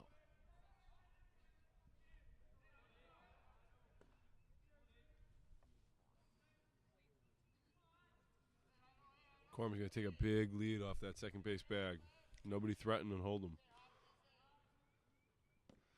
That fastball, fastball that takes, Roldan down to his right. He stops it, knocks it down. Corm thought about heading to third, but with 2 outs, you don't really want to take that risk, especially with your speed. You could see the frustration with Cormier, though. He was really kept kind of inching, and realized once the catcher could, Roland could get there, he's not going to be able to make that play, kind of clapping his gloves together in frustration. Yeah. So as you're saying, with that lead, so with you have 2 outs and you're on second base, what you'll do, that's a strike that works in there, fastball by Boynton. What you'll do is you'll stand farther back from the grass, kind of closer to the shortstop, still not too far from the bag as if you're working in with 0 or 1 out. But the trick of it is that if you have a single into the outfield anywhere, you're at a better angle to cut off the run to third base. Oh, and that ball is roped into left center by Brennan Hyde. Great job by That's going to be Hyde. a stand-up double for 8, and Cornwall scored easily.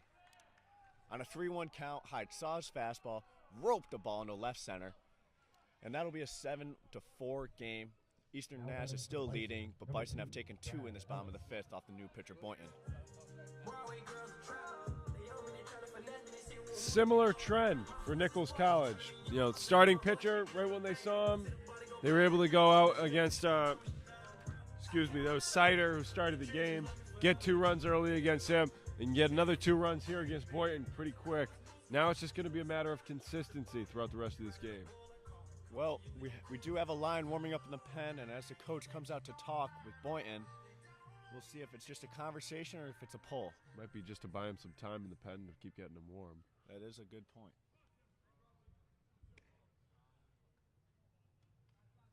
He will be working to the dangerous Brad Ellis, and he will stay in the game.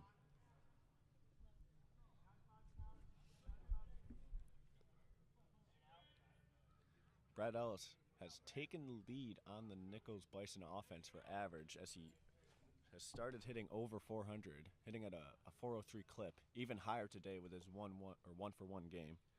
He had an RBI single in the first inning to score the second Bison run.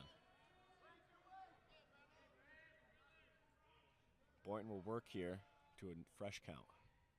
It's a fastball that goes low. Roland smothers it, doesn't let Hyde move to third base on that. Yeah, Boynton's just, man, he might be used to starting games as this is looks like his first appearance out of the pen this year for the Lions. And he's having trouble kind of finding his groove.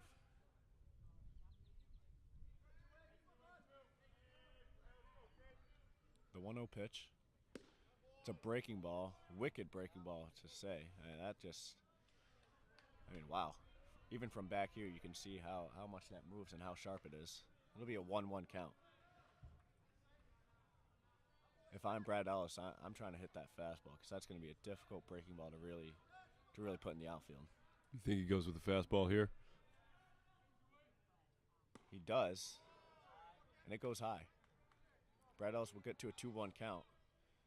Now, honestly, I might have tried to work for another breaking ball, either look for a chase or a take in the zone, because as I've seen, Boynton hasn't been as on point with his fastball command as you would hope. When you don't have the fastball command, it's harder to get your breaking balls to get swings and misses. And even right there, that's a breaking ball that he just leaves high.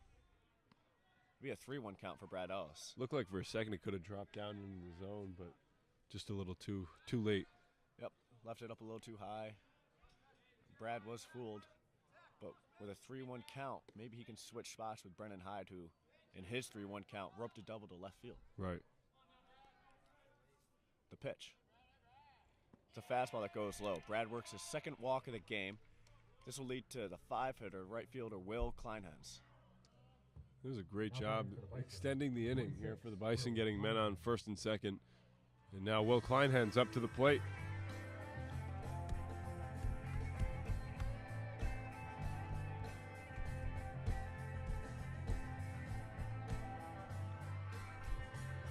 Yeah, so, I mean, that call at first kind of hurts the Bison a little bit more because you might think that Knox scores on that double,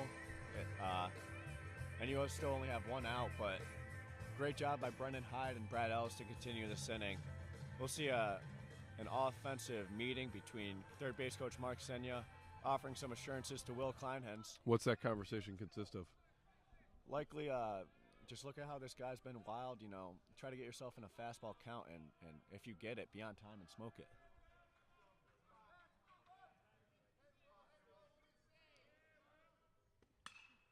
He'll swing at the first pitch fastball, flare it off to right.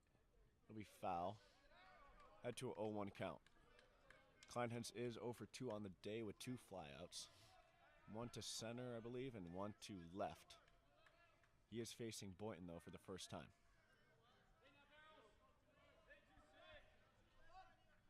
The 0-1 offering, I would not be surprised to see a breaking ball, which looks like Boynton's bread and butter.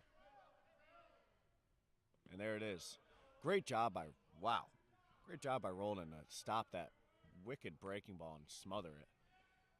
I mean, that pitch was like a 55-foot breaking ball, and he did that with ease, made it look routine. Kept the runners at first and second.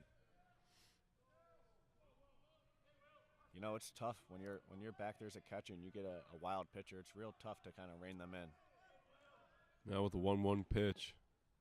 That one high as well from Boynton. Yep. Another fastball that goes high.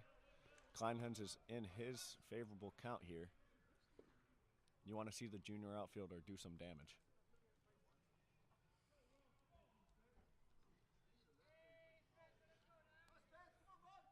We are in the bottom of the fifth. The Bison have scored 2 in this inning.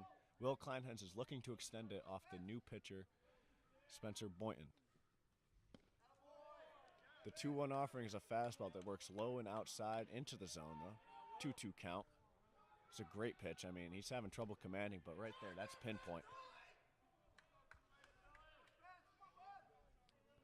Affectionately nicknamed Climb Barrels by his teammates, with good reason, too. Yep. The 2-2 offering from Boynton is a fastball that will hits into right field. McNamara ranges over to the line, and he'll make the catch, secure that third out.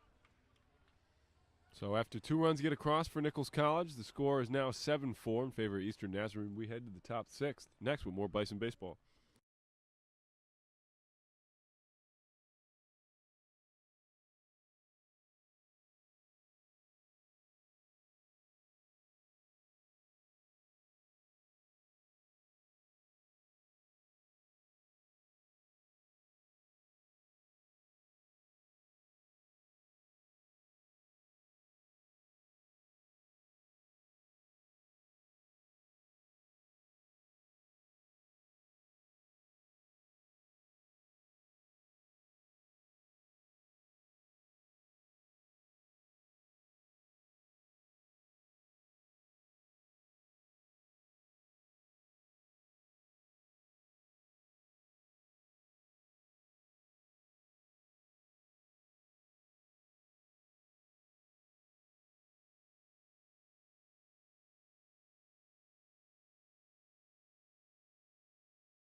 We're back here in the top 6th inning. Nichols College trails to Eastern Nazarene 7-4. Jack Cable remains on the mound for the Bison. As that ball hit over to Nate Cormier at third. Unable to field it cleanly. That'll be a leadoff single by way of an error. Batting for the Lions, number 17, Tyler Bean. Yep, that was a hard hit ball that Cormier just couldn't handle. I mean,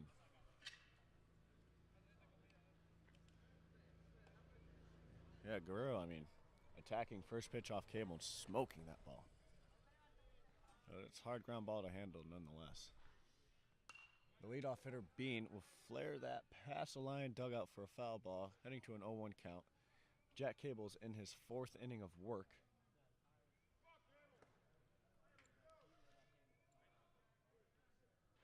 Cable not having a bad outing. No.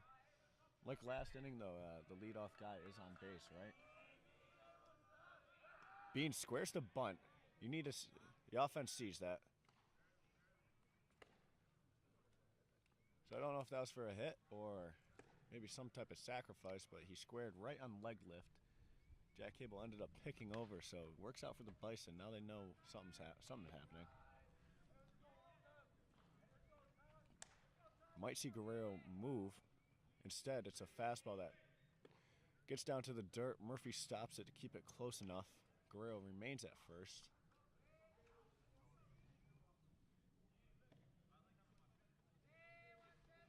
It'll be a 1-1 count.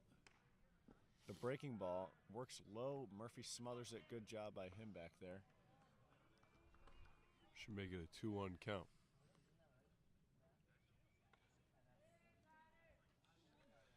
Cable working here to the leadoff hitter. Checks over to Guerrero again.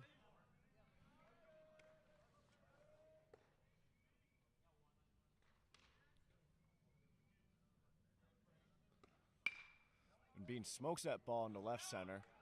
Victor Valentine will range over, field it on one hop. Throws to third. Oh, and it's well off the line. If it were on the money, he might have had a chance to get Guerrero going first to third, but it's up the line, closer to the outfield. Corm wrangles it in. And on the throw, Bean will advance to second. So it looked like Valentine was shaded to right center. He had no chance on that. Number 8, Frank Langiero. And that'll be second and third, no outs for the Lions. They are looking to make the most of this opportunity here. The Nichols Bison defense will play on the grass, try to cut down this run at home. Cable works with a first pitch breaking ball in the zone to get to 0-1.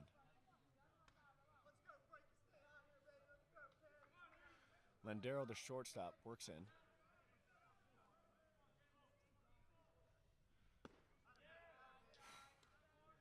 That was a close pitch, a fastball that just works out of the zone. Good offering and a good job by Landero to hold off. You can hear Landero talking. I don't know if it's to himself, to the umpire, whoever it is. I know some guys like to say it to themselves, kind of like assure themselves of the calls. So, yeah, he did it earlier. We noticed that. I just heard him again. That Yeah. last pitch that was outside. Yeah, that one's outside. Yep. He does swing through that 1-1 breaking ball from Cable, though. Makes it 1-2. Jack works here. Another breaking ball that Landero can't handle. With some great excitement from Jack Cable. It's subtle, but you could tell that he wanted that one. That's big. That's big. I was even thinking in my head, I think he's going to go fastball now, and instead he comes back with a breaking ball. And Landero likely thinking the same. But he'll swing through that breaking ball, get Cable's strikeout. it's Cable's third strikeout of the day. The Bison defense still works in on the grass. That first pitch breaking ball will go low, smothered by Murphy.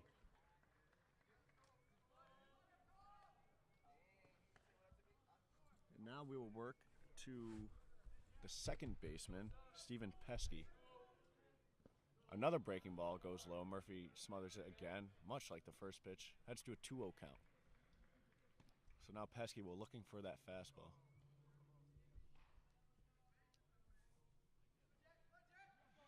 Cable gets set for the pitch. It is a fastball, and he hits it up the middle, straight up the middle. No play for the infielders. The throw comes home, but it's not there. Pesky tries taking second. Murphy throws, but the tag is not there. Looks like he got around it. So that's some acute base running by the Lions on that 2 RBI base knock, and Pesky advances to second on the throw home. So Victor Valentine, I mean, he's struggling with the throws towards home. The one to third, or the throws in general, the one to third heads up the line, and that one also heads up the line. Gives Murphy no chance to get Bean at home. Is that a 2 RBI double? 2 RBI single. 2 RBI single. That'll be a first pitch fastball that gets swung through by McNamara. Might have knocked off Murph there. Not sure. With one out, though, the Lions take advantage of that second and third opportunity and score 2 on it. They'll extend their lead back to 5 runs after the Bison made a little bit of progress. Now we have a 9-4 game. And that's a fastball that does work in the zone.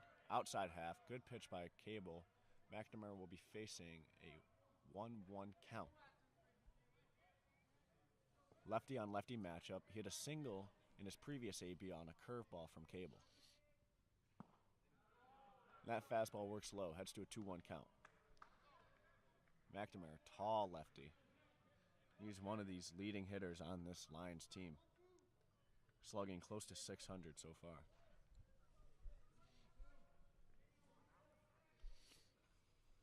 Pesky leads off second. Cable to pitch. A breaking ball that McNamara pulls well foul towards his own dugout. Comes to a 2-2 count.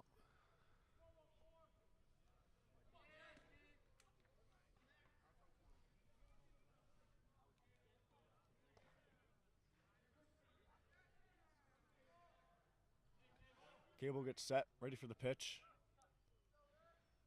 Another breaking ball that McNamara swings through. That'll be Cable's second strikeout of the inning, fourth of the outing, and that's 2 outs for the Bison in this top of the 6th. Now batting for the Lions, number 34, Jamie Roldan.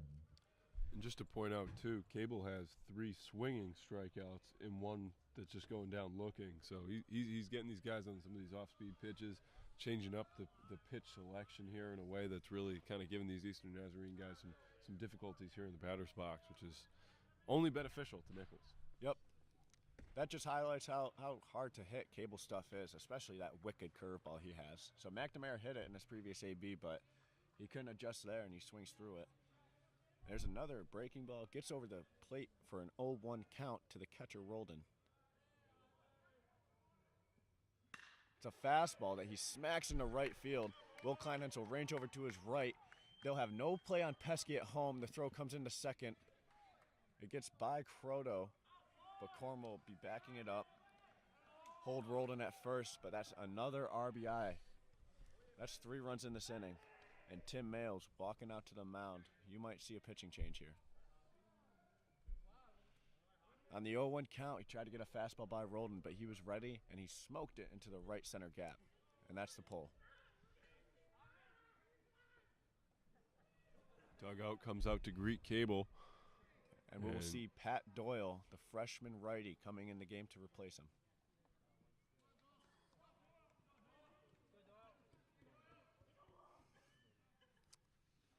Here we go with the freshman. We'll be back after this pitching change next.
We're back after this pitching change here in the top of the 6th inning. 2 outs.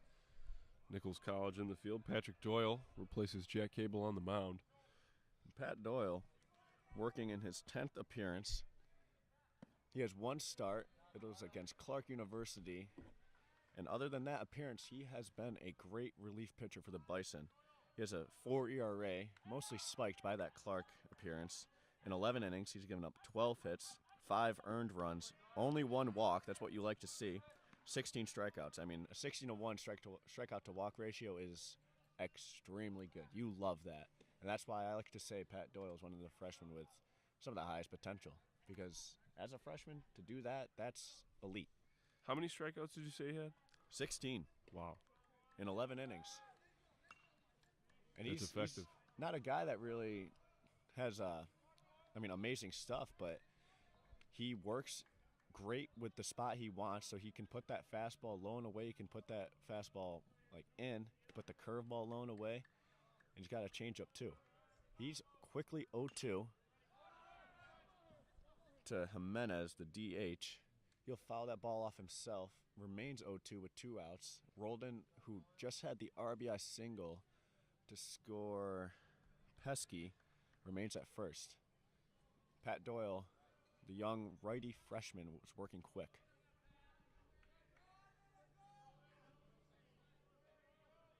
Shakes before he gets the pitch he wants. And it's another fastball that Jimenez hits well foul towards the Bison dugout.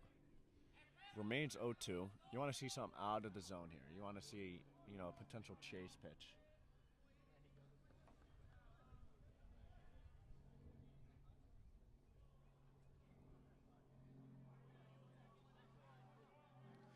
The set and the pitch. A fastball that's hit well into center. Victor Valentin cannot get there. Drops in front of him. He throws it into second. And the first hitter, Pat Doyle, faces, ends up in a hit. So that's an 0-2 offering. That's just too much plate. You got to try to get that off. So, as I was saying, you throw strikes, only 1 walk. Sometimes you got to throw balls. You got to try to get the guy to chase. And that was just a fastball that had too much zone that Jimenez was able to hit back up the middle.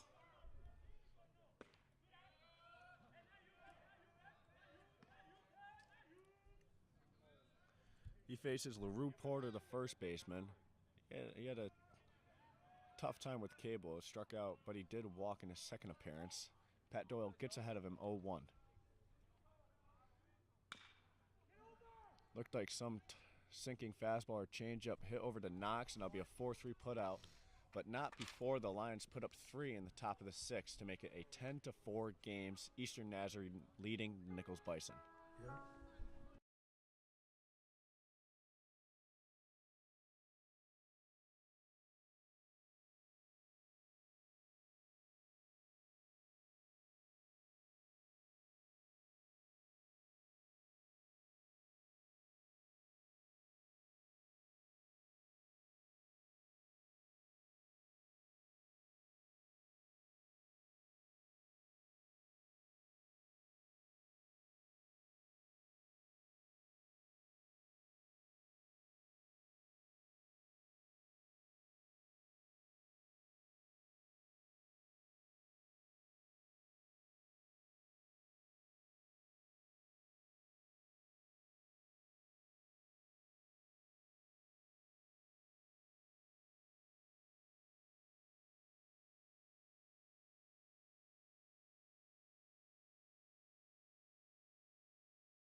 We're back here in the bottom of the 6th inning. Bison trail by a score of 10-4 to Eastern Nazarene.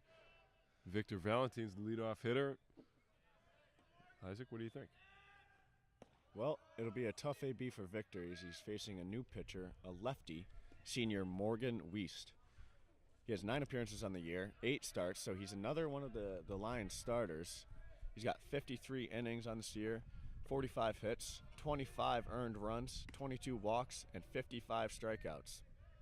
Pretty good ratios, a 9.28 K per 9 and a 4.2 ERA.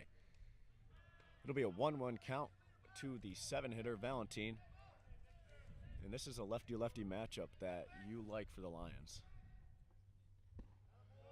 He watches that fastball get to the outside. Valentin disagrees. That'll be a 1-2 count.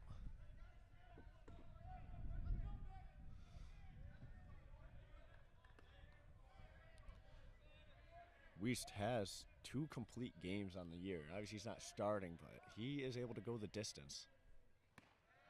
Looked like a breaking ball maybe that went high, well above the zone.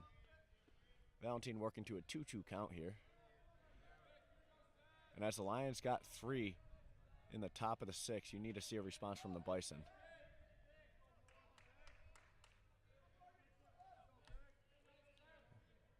Weist pitches. That's a fastball that's off the end of the bat for Valentine. And the left fielder, Bean, will be able to get over there, make the nice running, ranging catch Now to batting for secure the Bison, first number out. 54, Kevin Murphy.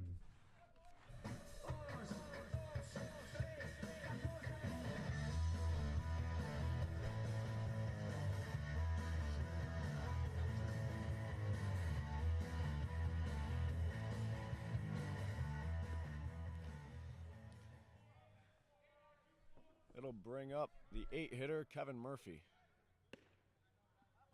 Oh, and he'll take a fastball that gets over the outside half of the plate for strike 1.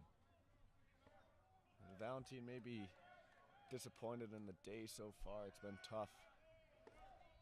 Best thing he could do is reset and work towards his next AB.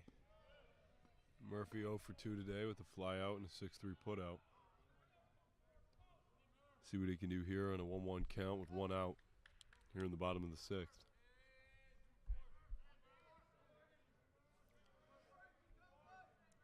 Murphy swinging from the right side. Fouls that fastball from Weist straight back towards us. Heads to a 1-2 count.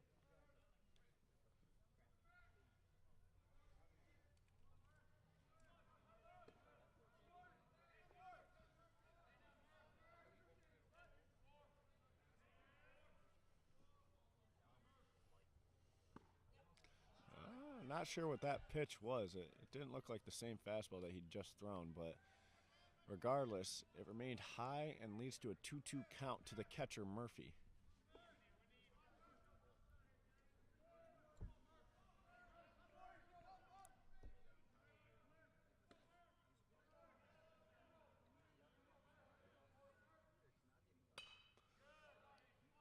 He fights that pitch on the outside half, fouls it towards the Lions dugout. Remains a 2-2 count. He confirms with the umpire that that pitch was close. You know, that's Weist is able to work in and out to these hitters. You know, you could see he's got confidence in what he's throwing.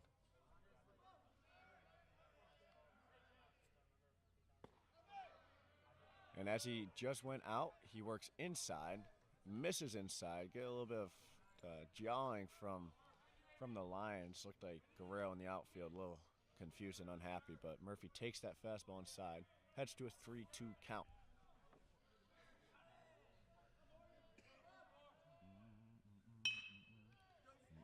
He grounds that pitch. Weist knocks it down, recovers, throws to first, and that'll be a 1-3 put out to take out Murphy.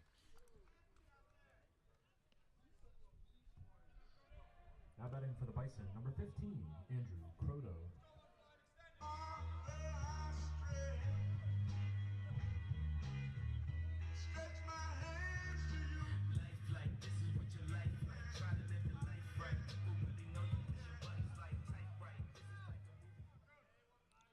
This brings up Andrew Croto, the shortstop, here with 2 outs. That'll be a ball that heads down low. Croto works with a 1-0 count here.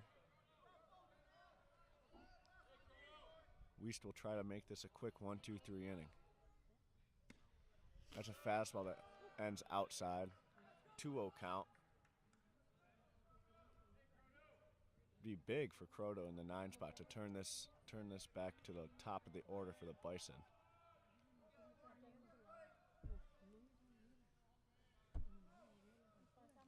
The pitch also ends low and outside. Quickly 3-0 to the 9-hitter Croto, playing short today. And we will see a 3-0 offering from Weist. Waiting in the on-deck circle, Ben Jerome, the leadoff hitter.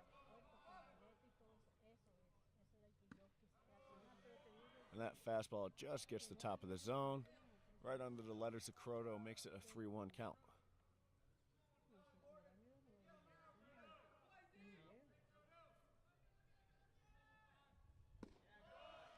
And that pitch ends low. That'll be a walk for Andrew Croto at the bottom of the order. Now batting for the Bison, number 11, Ben Jerome. I've been on top for a while. Last I checked to the moon. Fast car make go vroom vroom. Niggas boom boom. I'm a visionary. I got secret. Third base coach Mark Senya made some signals there. With a 6-run deficit, Bison really need to get going. That'll be a pitch that ends high in the zone. Will not get called. That'll be a 1-0 count to the leadoff hitter Ben Jerome, playing left today. Andrew Croto will lead off first. Hasn't attempted many steals on the year, but he is 4 for 5. High leg kick from Wiest. That fastball's fouled well back into the woods by Jerome.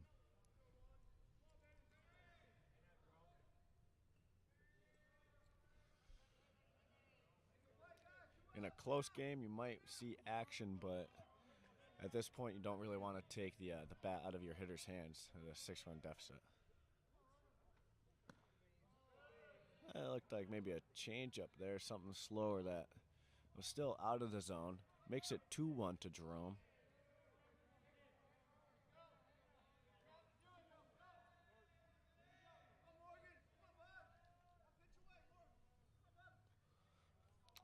Wiest resets. Here's the 2-1 offering. It's a pickoff. Checking on Croto over there.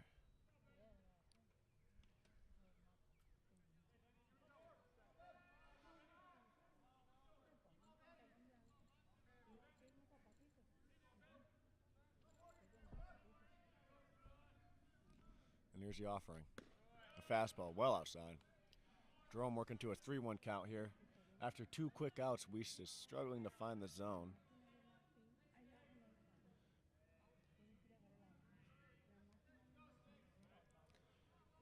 Jerome's going to be looking for his. Wiest finds the sign, gets set, and the pitch. It's a fastball. Jerome swings through it, taking a hefty swing. Well, he got the fastball he wanted, but he just couldn't quite get there. And with 3-2 and 2 outs, you'll see Croto taking the steal, but movement. Got to make sure that Wiest does not pick over. Got to be sure he's going home, and Jerome will be working in this 3-2 count. Big spot for him here. Here's the 3-2 pitch with 2 outs. That ball hit by Jerome Softly up to short.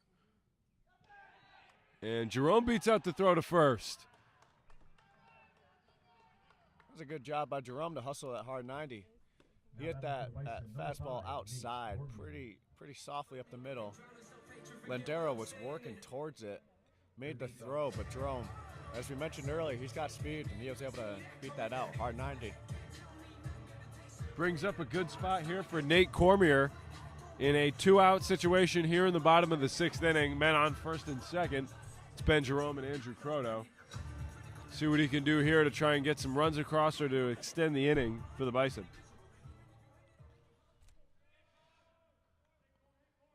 Well, you have the roommates, Andrew Croto and Ben Jerome, leading off second and first respectively. Corm will swing at the first pitch and ground it past the third baseman, Jacobo Lopez. Andrew Croto scores easily. Ben Jerome takes third. The throw gets by the third baseman. Nate Cormier ends up at second, and that is an RBI double for Nate Cormier. That'll be his Great job there by Corm. likely his 14th double on the season. He is having a great graduate campaign.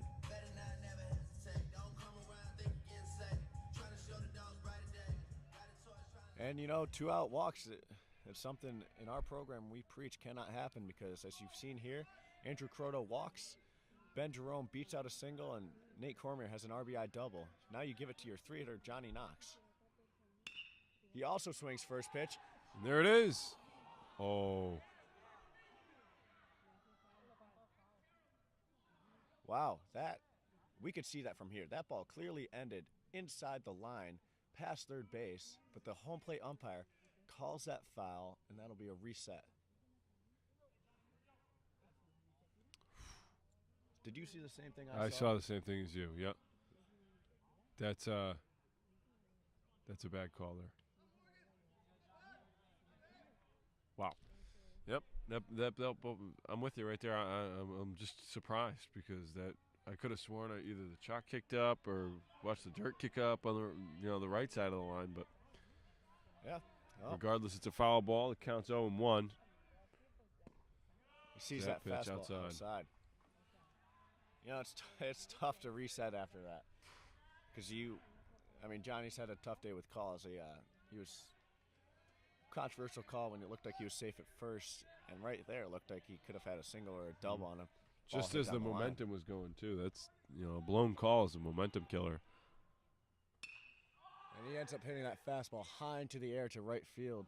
McNamara calls for it, fields it, and that's 3 outs.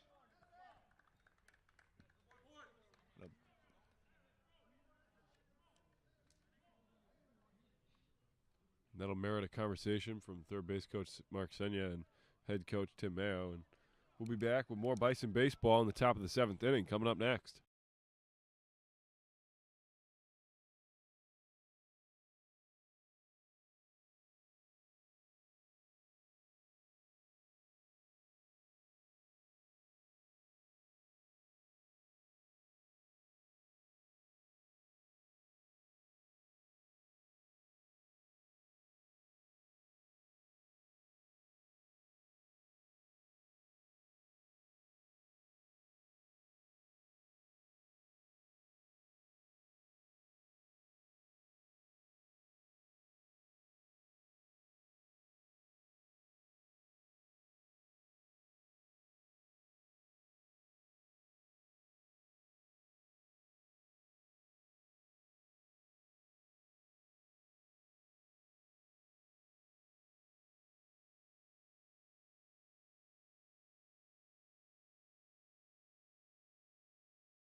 Well, and after a disappointing end to the bottom of the 6th, we'll turn it over to the top of the 7th.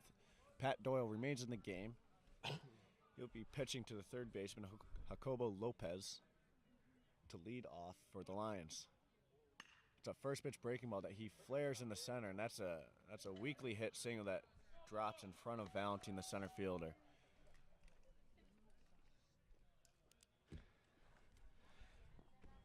Now batting for the Lions, number 6, Brandon Guerrero. Well, regardless of how it looks, that's a single in the books. Yep.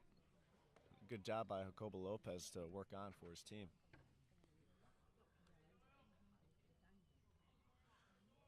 Brandon Guerrero, center fielder up to bat now, has had a good day, both defensively and offensively.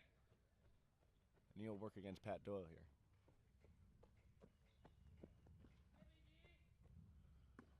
The slide step leads to a fastball up and out of the zone. Be a 1-0 count to Guerrero.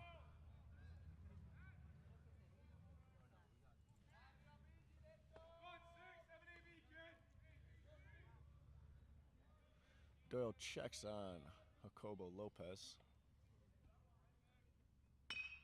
Hits a ground ball to Johnny Knox. Good hop to him. Fields to Croto. Throws to Ellis, but Guerrero's able to beat that out.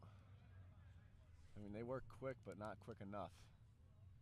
And Guerrero, as we've talked about before, he's got speed. For the Lions, number 17, Tyler Bean. I don't know. I thought he almost didn't beat that throw out. I don't know what you saw over there, but I thought that throw almost got there in time. Hard to tell. We got a bad angle with the fence here. It'll be a 4-6 fielder's choice. Heading back to the top of the order, the left fielder, Bean. Also had a good day offensively. Guerrero takes off first pitch. Bean flares it into center. Valentin will field it, but Guerrero will be able to work back quick enough. Throw on the money to Brad Ellis at first, but when you steal and a guy goes on that, as a runner, you really have to do a good job picking it up, realizing where it is, and when it's going to be caught, you got to work your butt back to the bag and not get backpicked. And just like to point out, the one difference that I've really noticed between DJ Karen in center field and Victor Valentine in center field, when DJ is throwing over, I've seen him throw over a couple times to third and first when guys get a little too, generous off the bag. The accuracy would be the biggest difference, I think, between Vic and DJ. It just seems like DJ, he gets it there, and I haven't seen him miss once. And there's been a couple spots where Vic's gotten a good ball out there, and he's got a real strong arm, and he's done a good job. But there's been a couple spots there where the tag just can't get applied, or the throw just gets off there by a couple of feet, takes him off the bag. And I often wonder too if the handness plays any part as well, the way the ball's hit. Ooh, almost a great play by Nate Cormier, almost snagging that line drive out of the air, but just deflects off his glove and rolls over to Andrew Croto at short. And yeah, I would say the same. So DJ, he played center the last 3 years for the Bison, and he's very good out there, and he is aggressive. When you're a runner, you need to be on alert when he's out there, because he gets the ball, he's going to want to backpick you and steal an out. And Victor, he does have some tail on his throw, but it's just kind of how you throw. So DJ sometimes has tail too. Mm-hmm.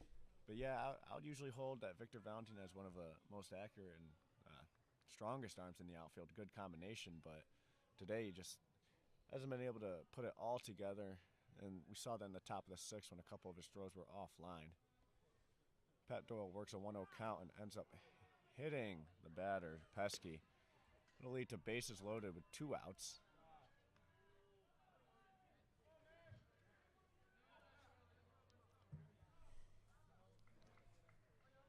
Now batting for the Lions, number 23, Shane McNamara. So after a weak single, a fielder's choice, and then a hard hit single that Cormo was snagged out of the air, the Lions have bases loaded, facing off against freshman Pat Doyle, and you will see Shane McNamara, the lefty, facing off.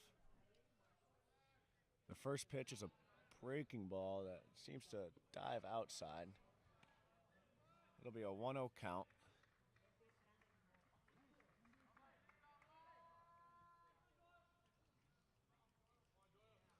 Pat Doyle gets a sign. He gets set. McNamara waits for him. It's a fastball. He smokes up the middle. Victor Valentine raging over. He does a good job sliding to secure that catch, making sure that low, hard hit line drive by McNamara doesn't find outfield grass. We'll be back. More Bison baseball next.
Well, as we get to the bottom of the seventh, we will see the 4-hitter DH Brennan Hyde leading off this inning against the same pitcher from last inning, Morgan Wiest, a senior lefty.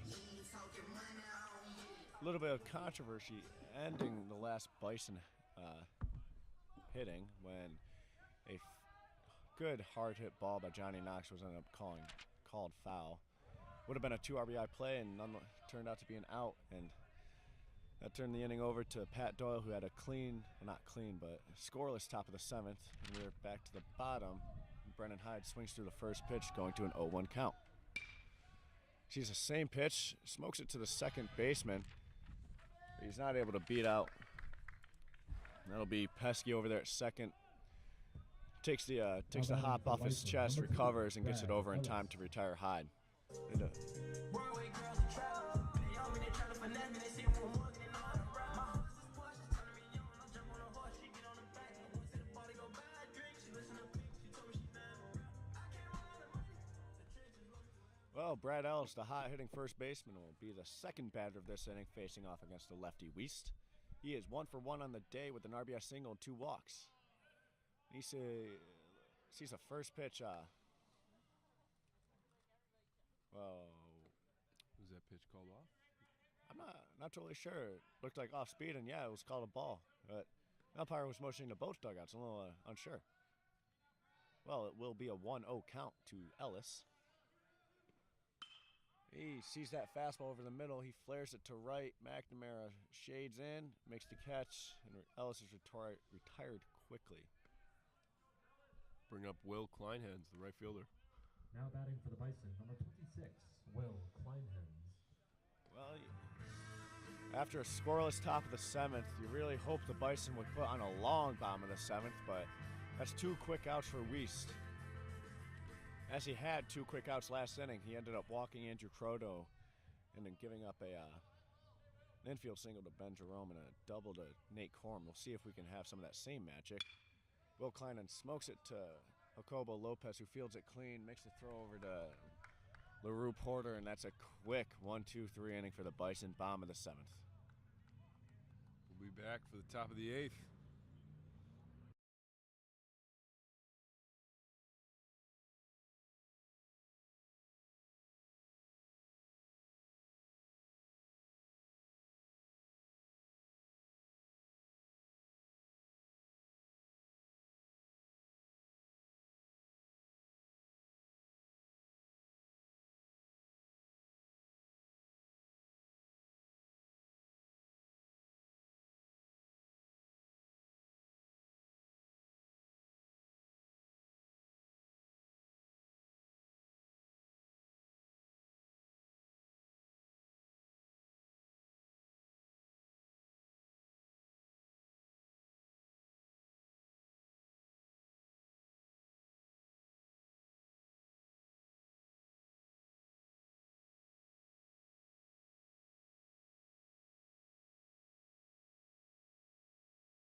Top of the 8th inning. Patrick Doyle remains on the mound for the Bison. As he connects there on strike 1. Getting that one past Jamie Roldan. Is that possible? Pat Doyle gets a check swing strike. The next pitch, good. Well, maybe an outside fastball or changeup. But whatever it was, got Roldan to swing well out in front and over. Quick 0-2. Pat Doyle's already ready, waiting for Roldan. He gets the call, and he gets going. Ooh, wow, that didn't look like a miss, but it was a good fastball, 0-2 option outside. Looked like it was right there. Couldn't quite get the call. Be a 1-2 count.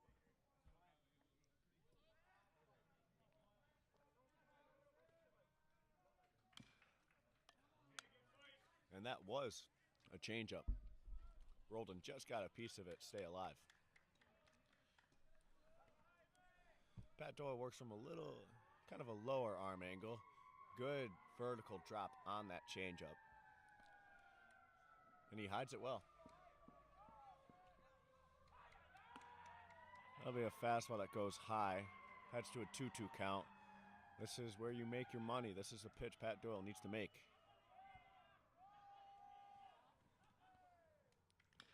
Ooh, a good breaking ball. Roldan's able to foul it towards the Bison dugout. Stay alive. Still 2-2.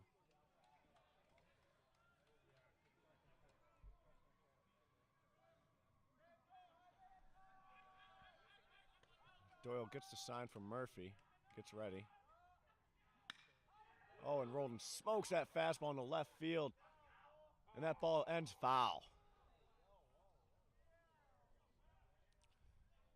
Well, that thing looked like it started pretty well into fair territory, and Roldan must have gotten well around to pull it foul, because that thing ended about a foot left of the line. You know, an easier call than we had yesterday. That was pretty close. And Roldan, after a long foul ball, he'll reset back to a 2-2 count. I might look for a changeup here. And there it is, but no, it's not quite there. You know, thought he had it. It'll fill the count up at 3-2.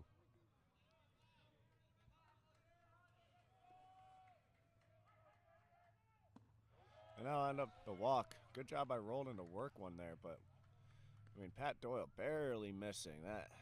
That's a tough result for the young freshman, but on the other side, a very good result for the catcher. That was a well-worked AB. You know, you just missed out on a double. You end up working a walk. I believe his second of the game.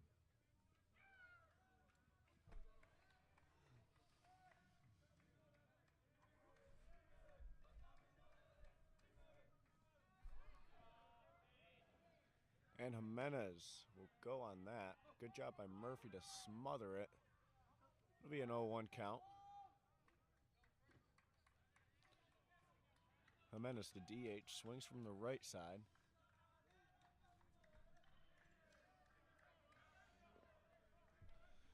Pat Doyle checks, and he throws over. I mean, Roldan, the catcher, not necessarily looking to steal, but gets the check anyways.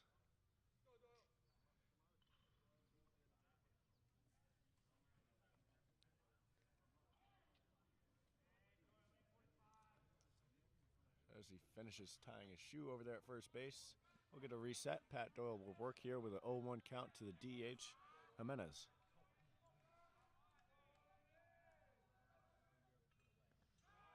It's a curveball down in the dirt.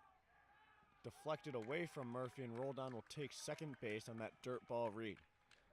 A curveball from Doyle that ended pretty out in front. Deflected off to the left of Murphy about 3 feet. And Roldan read that and was able to take second.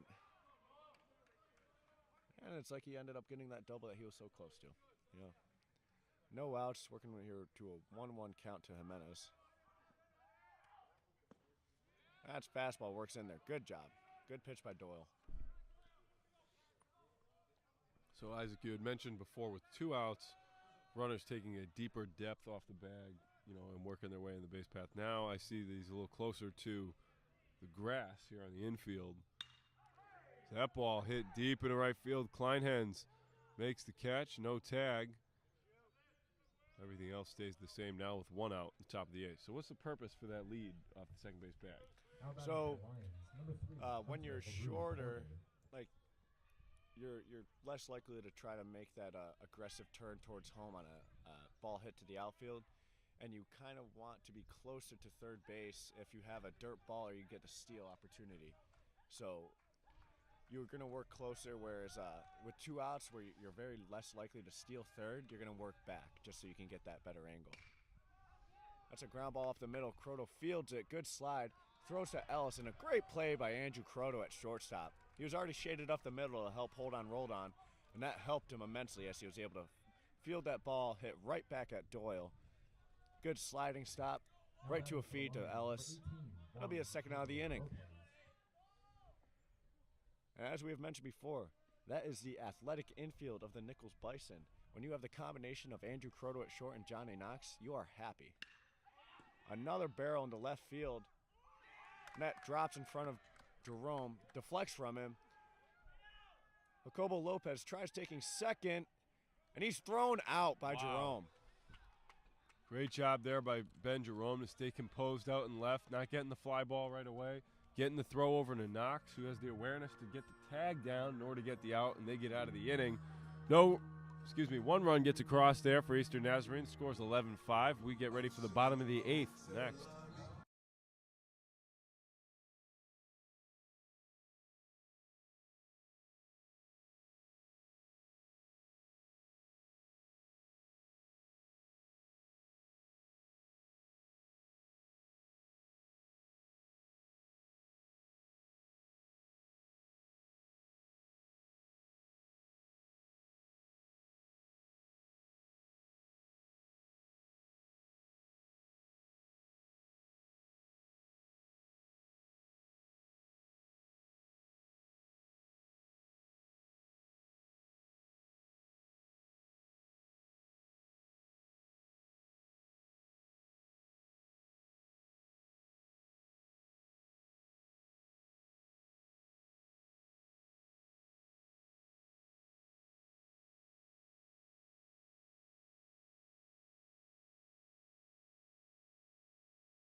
We're back here for the bottom of the 8th inning. Nichols College trails by a score of 11-5. Here against Eastern Nazarene, the leadoff hitter is Victor Valentin. He will be facing off against Morgan Weiss for the second time. Ended in a weak flyout to the left fielder Bean in his last AB. Weiss falls behind 1-0 for the first pitch and works in with a fastball on the outside half for a called strike.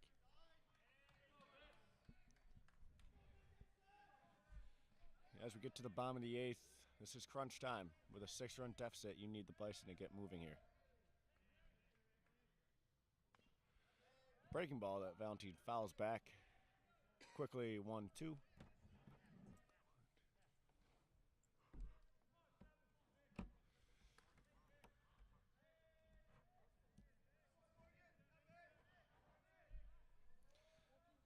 Weiss so far having a decent outing. He struggled in his first inning after getting 2 outs, but he was able to pick it back up in the second, and he strikes out Valentin to lead off his third inning of work. Looked like a breaking ball outside that Valentin could not get to. That'll lead us to the second batter of the inning, Kevin Murphy.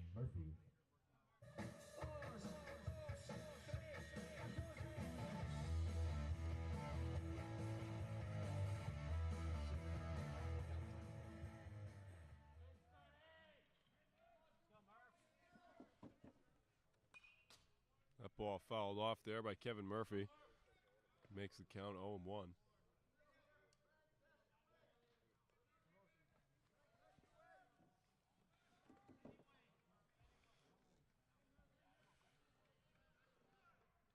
Murphy grounded out to Weiss last time. It was a deflection and a good play by the pitcher to recover and throw out to Porter, sorry. It's a weakly hit ground ball to Pesky. Murphy stumbles over first base after the out. Hope he's okay. Now batting for the Bison, number 15, Andrew Croto.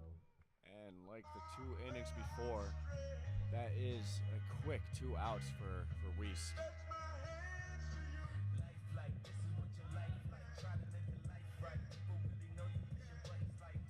Big 2-out spot here for Croto. He's done it before, quite recently.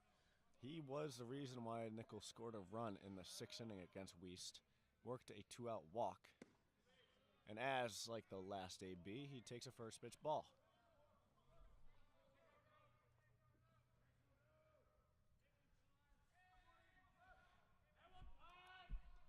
Weast gets the sign, gets set, and pitches. A fastball in the zone. Nice pop of the mitt and some dust flying off of Roland's glove. Let's do a 1-1 count.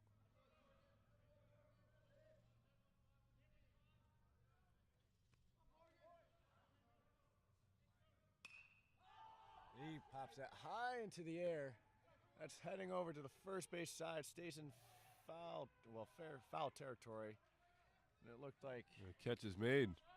LaRue Porter, a good catch to secure that foul ball out. And that's a quick 1-2-3 inning for the Bison, 2 innings in a row.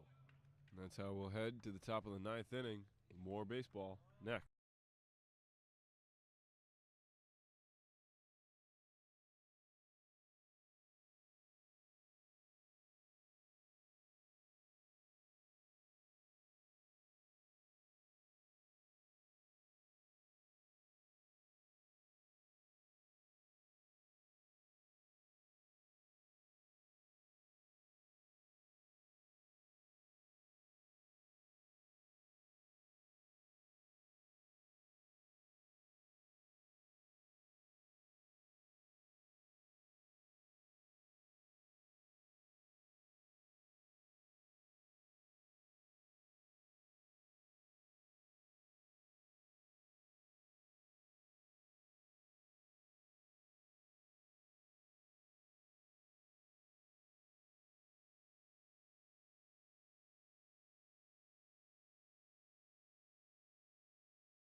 Five in favor of Eastern Nazarene.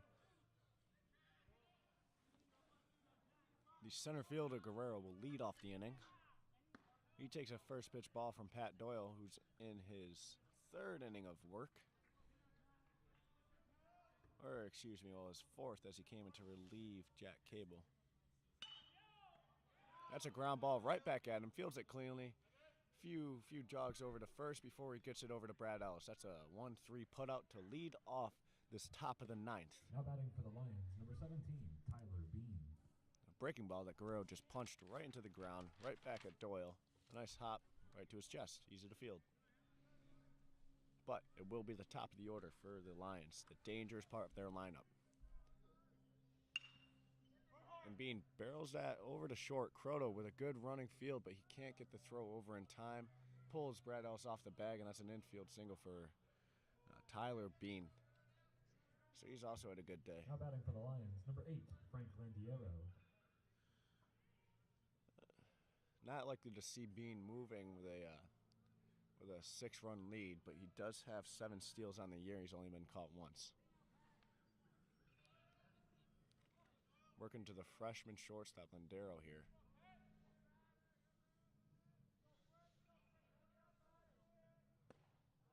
It's a first pitch fastball that runs inside. A good job to work in, but it will be a ball. 1-0.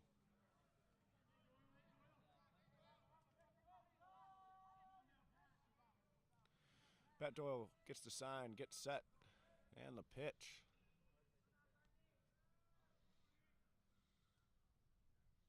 There's a fastball hit hard over to Corm at third, but it gets to the left side of the line, actually the left side, and it goes foul. Little dig there. Yeah, well, I would say it was quite the game changer. His momentum shift was very real. Definitely. That inning could have gone a lot different. That one for sure was on the left side, though. You're right. Yes. It'll be a 1-1 count to Landero here. Pat Doyle, the freshman, working. Checks on Bean over at first. And the pitches.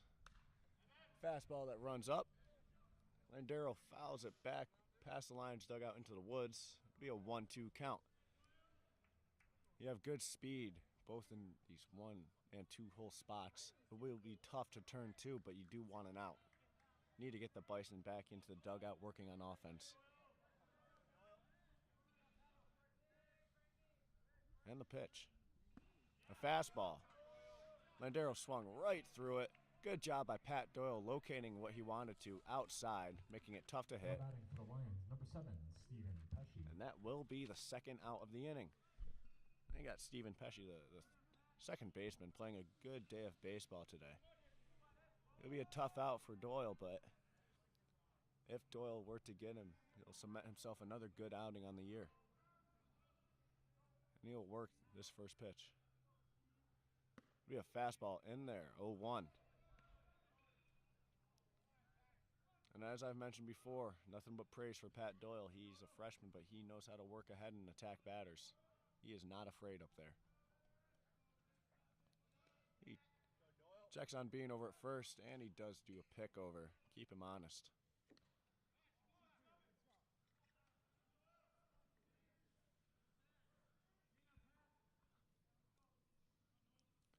He'll check on him, give him a look before working back to Pesky.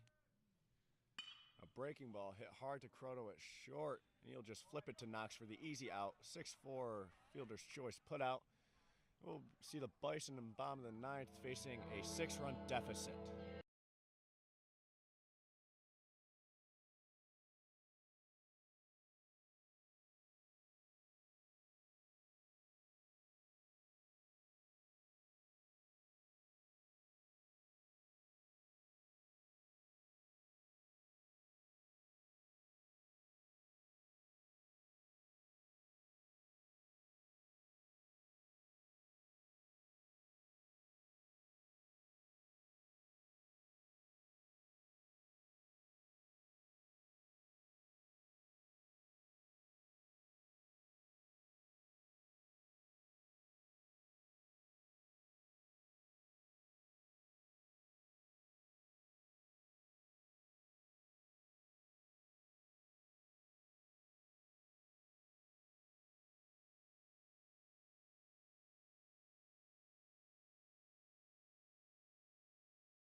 On top of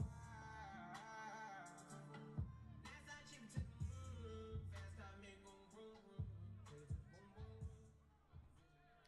Back here in the bottom 9th inning, Nichols College trails by a score of 11-5 to Eastern Nazarene. Ben Jerome is the leadoff hitter to start the inning. He's also the leadoff man on the lineup card as well, so we'll see the top of the order for the Bison.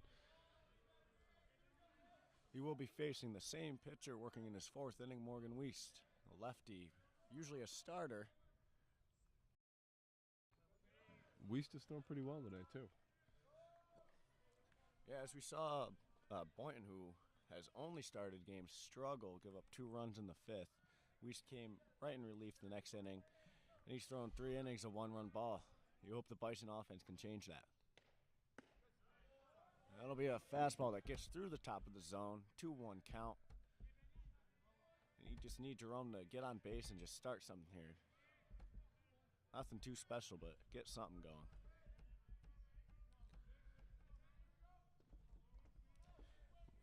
Wiest with the pitch. A fastball that gets over the zone. It'll be a 3-1 count. And you hope that you can change the trend, as the last 3 innings have been a quick 2 outs for the Bison before either scoring the 1 run like they did in the 6th or getting out of it. He sees a fastball blown away that he fouls over the Lions dugout. Brings it to a full count.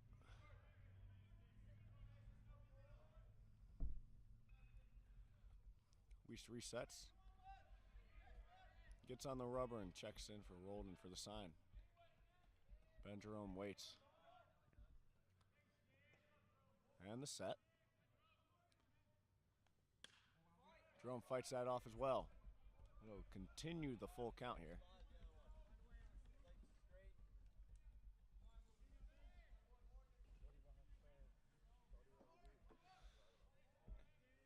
And we will run it back. Still a full count. No outs in this bottom of the ninth. Ben Jerome settles in. Weist on the rubber. Gets set. And the pitch. A fastball on the inner half of the plate that Jerome watches go by. Weist had been working outside almost all of that AB. When you're able to change direction and work inside, it catches a hitter off guard, and that's what happened to Jerome right there.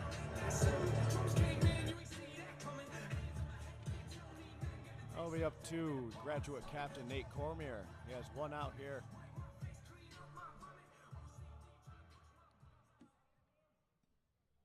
He's already had a RBI double on the day, part of that controversial sixth inning. And you'll watch that pitch go by. I believe it was a called strike, so not dependent on the check swing by Corm either way. It will be 0-1. The third baseman for the Bison gets set. Weist finds the pitch he wants and pitches. Oh, and a fastball that runs inside, catches Corm. It'll be a hit by pitch. That'll put Corm on first base. Well, like the last batter, Weist was working out, tried to work in, got a little bit too far and hit Corm. My side girl got a 5S with a screen crack. Still hit me back right away. Better not never hesitate. Don't come around think you get safe. Try to show the dogs brighter day.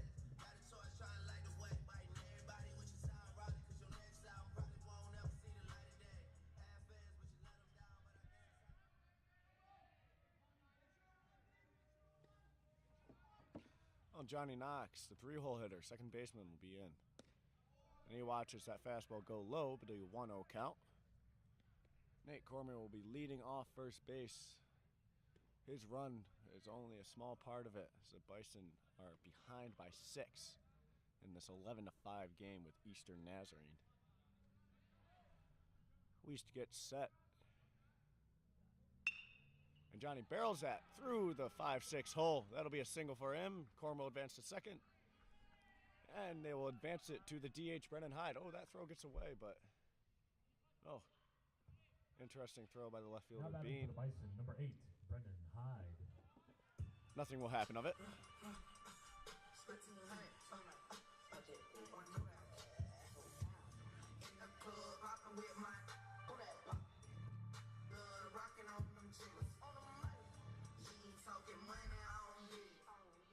Well, even though you're through 1, 2, 3, you still have dangerous Brennan Hyde and dangerous Brad Ellis up behind.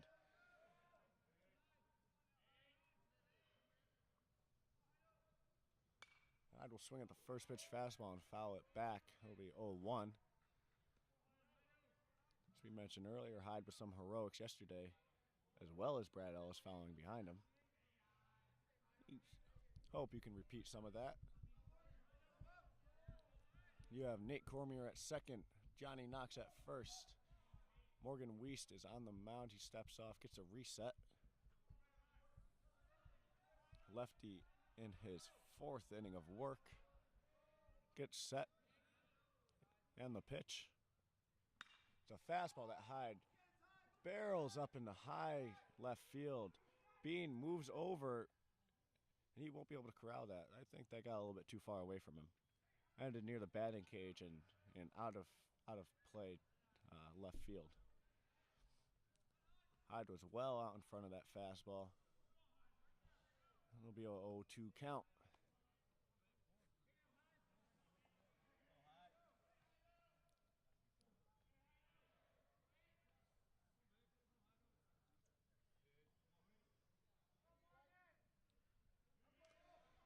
And as we get a reset, Morgan Weist on the mound for the Lions.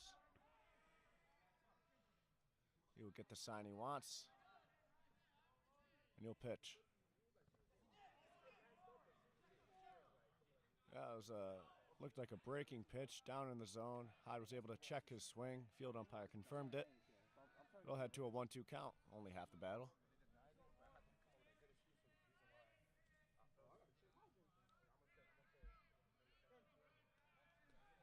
And as we head into this 1-2 count, Morgan Wiest facing off against the Nichols Bison DH, Brendan Hyde. Here's the pitch. That was a fastball that stays outside. From back here, you could tell Roldan was set up outside, wanting that fastball out there, getting a chase, and the umpire knew that too. That never got on the plate, remained outside. Heads to a 2-2 count.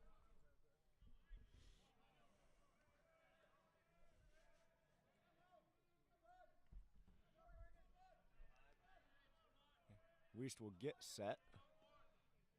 Here's the pitch. Hyde barrels that breaking ball well over the left side.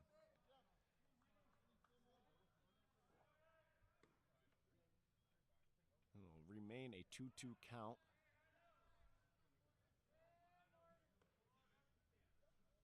Morgan Wiest has had a good outing so far. He's been pitching well, mixing up and keeping these Nichols hitters off bounds. And here will be his 2-2 offering. A fastball that Brendan Hyde barrels down the right field line. That ends fair. Nate Cormier will round third, head home. Brendan Hyde will round second. Johnny Knox will round second. Johnny Knox is rounding third, and he scores from first base on that double by Brendan Hyde. That's his second double on the day. There we go. Fantastic job by the Nichols College DH to stay in that count, work from 0-2, 2-2, all the way to a 2 RBI double. And there's life here at Nichols College, ladies and gentlemen. The Bison dugout, active, chatting, and we bring up Brad Ellis now to the plate with a runner in scoring position and just one out here in the bottom of the 9th inning as 2 runs get across, making the score 11-7 in favor of Eastern Nazarene, but the Bison on the comeback. We do have the Eastern Nazarene coach walking slowly out to the mound. We have a Lion in the bullpen. Might be either discussing this dangerous hitter we have at the plate, hot Brad Ellis, or it might be a pull.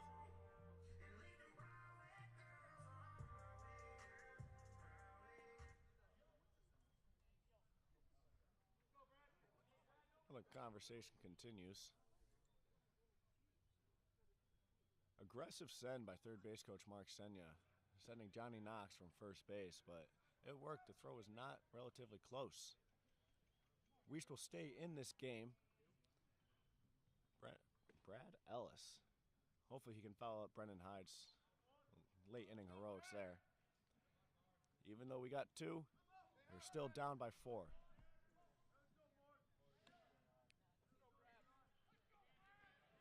So the righty will face off against the lefty Wiest.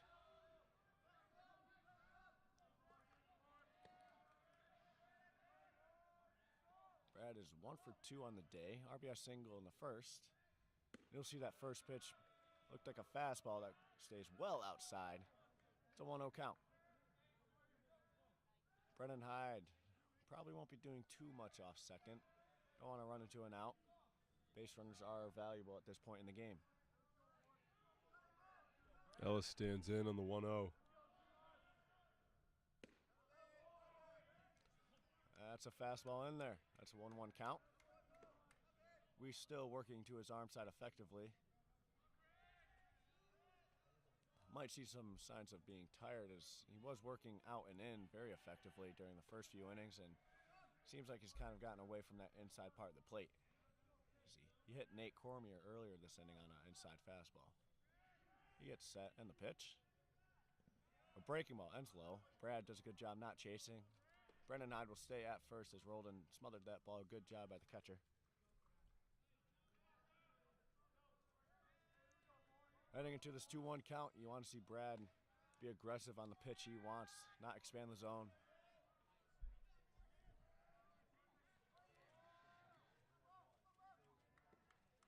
Wiest gets set in the pitch. It's a fastball that Brad Ellis fouls straight back. I will say that fastball was there. It will be a 2-2 count. We'll see how Weiss decides to attack this dangerous hitter.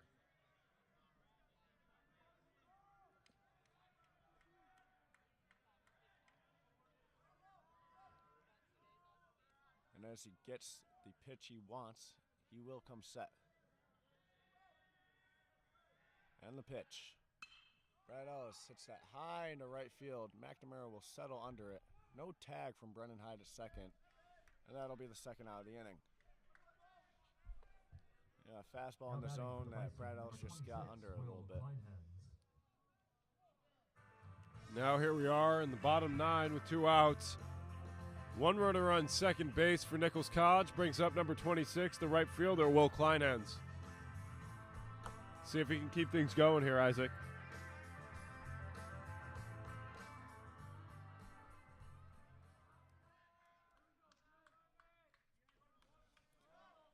Will Kleinhens on what I believe is an 0 for 3 day.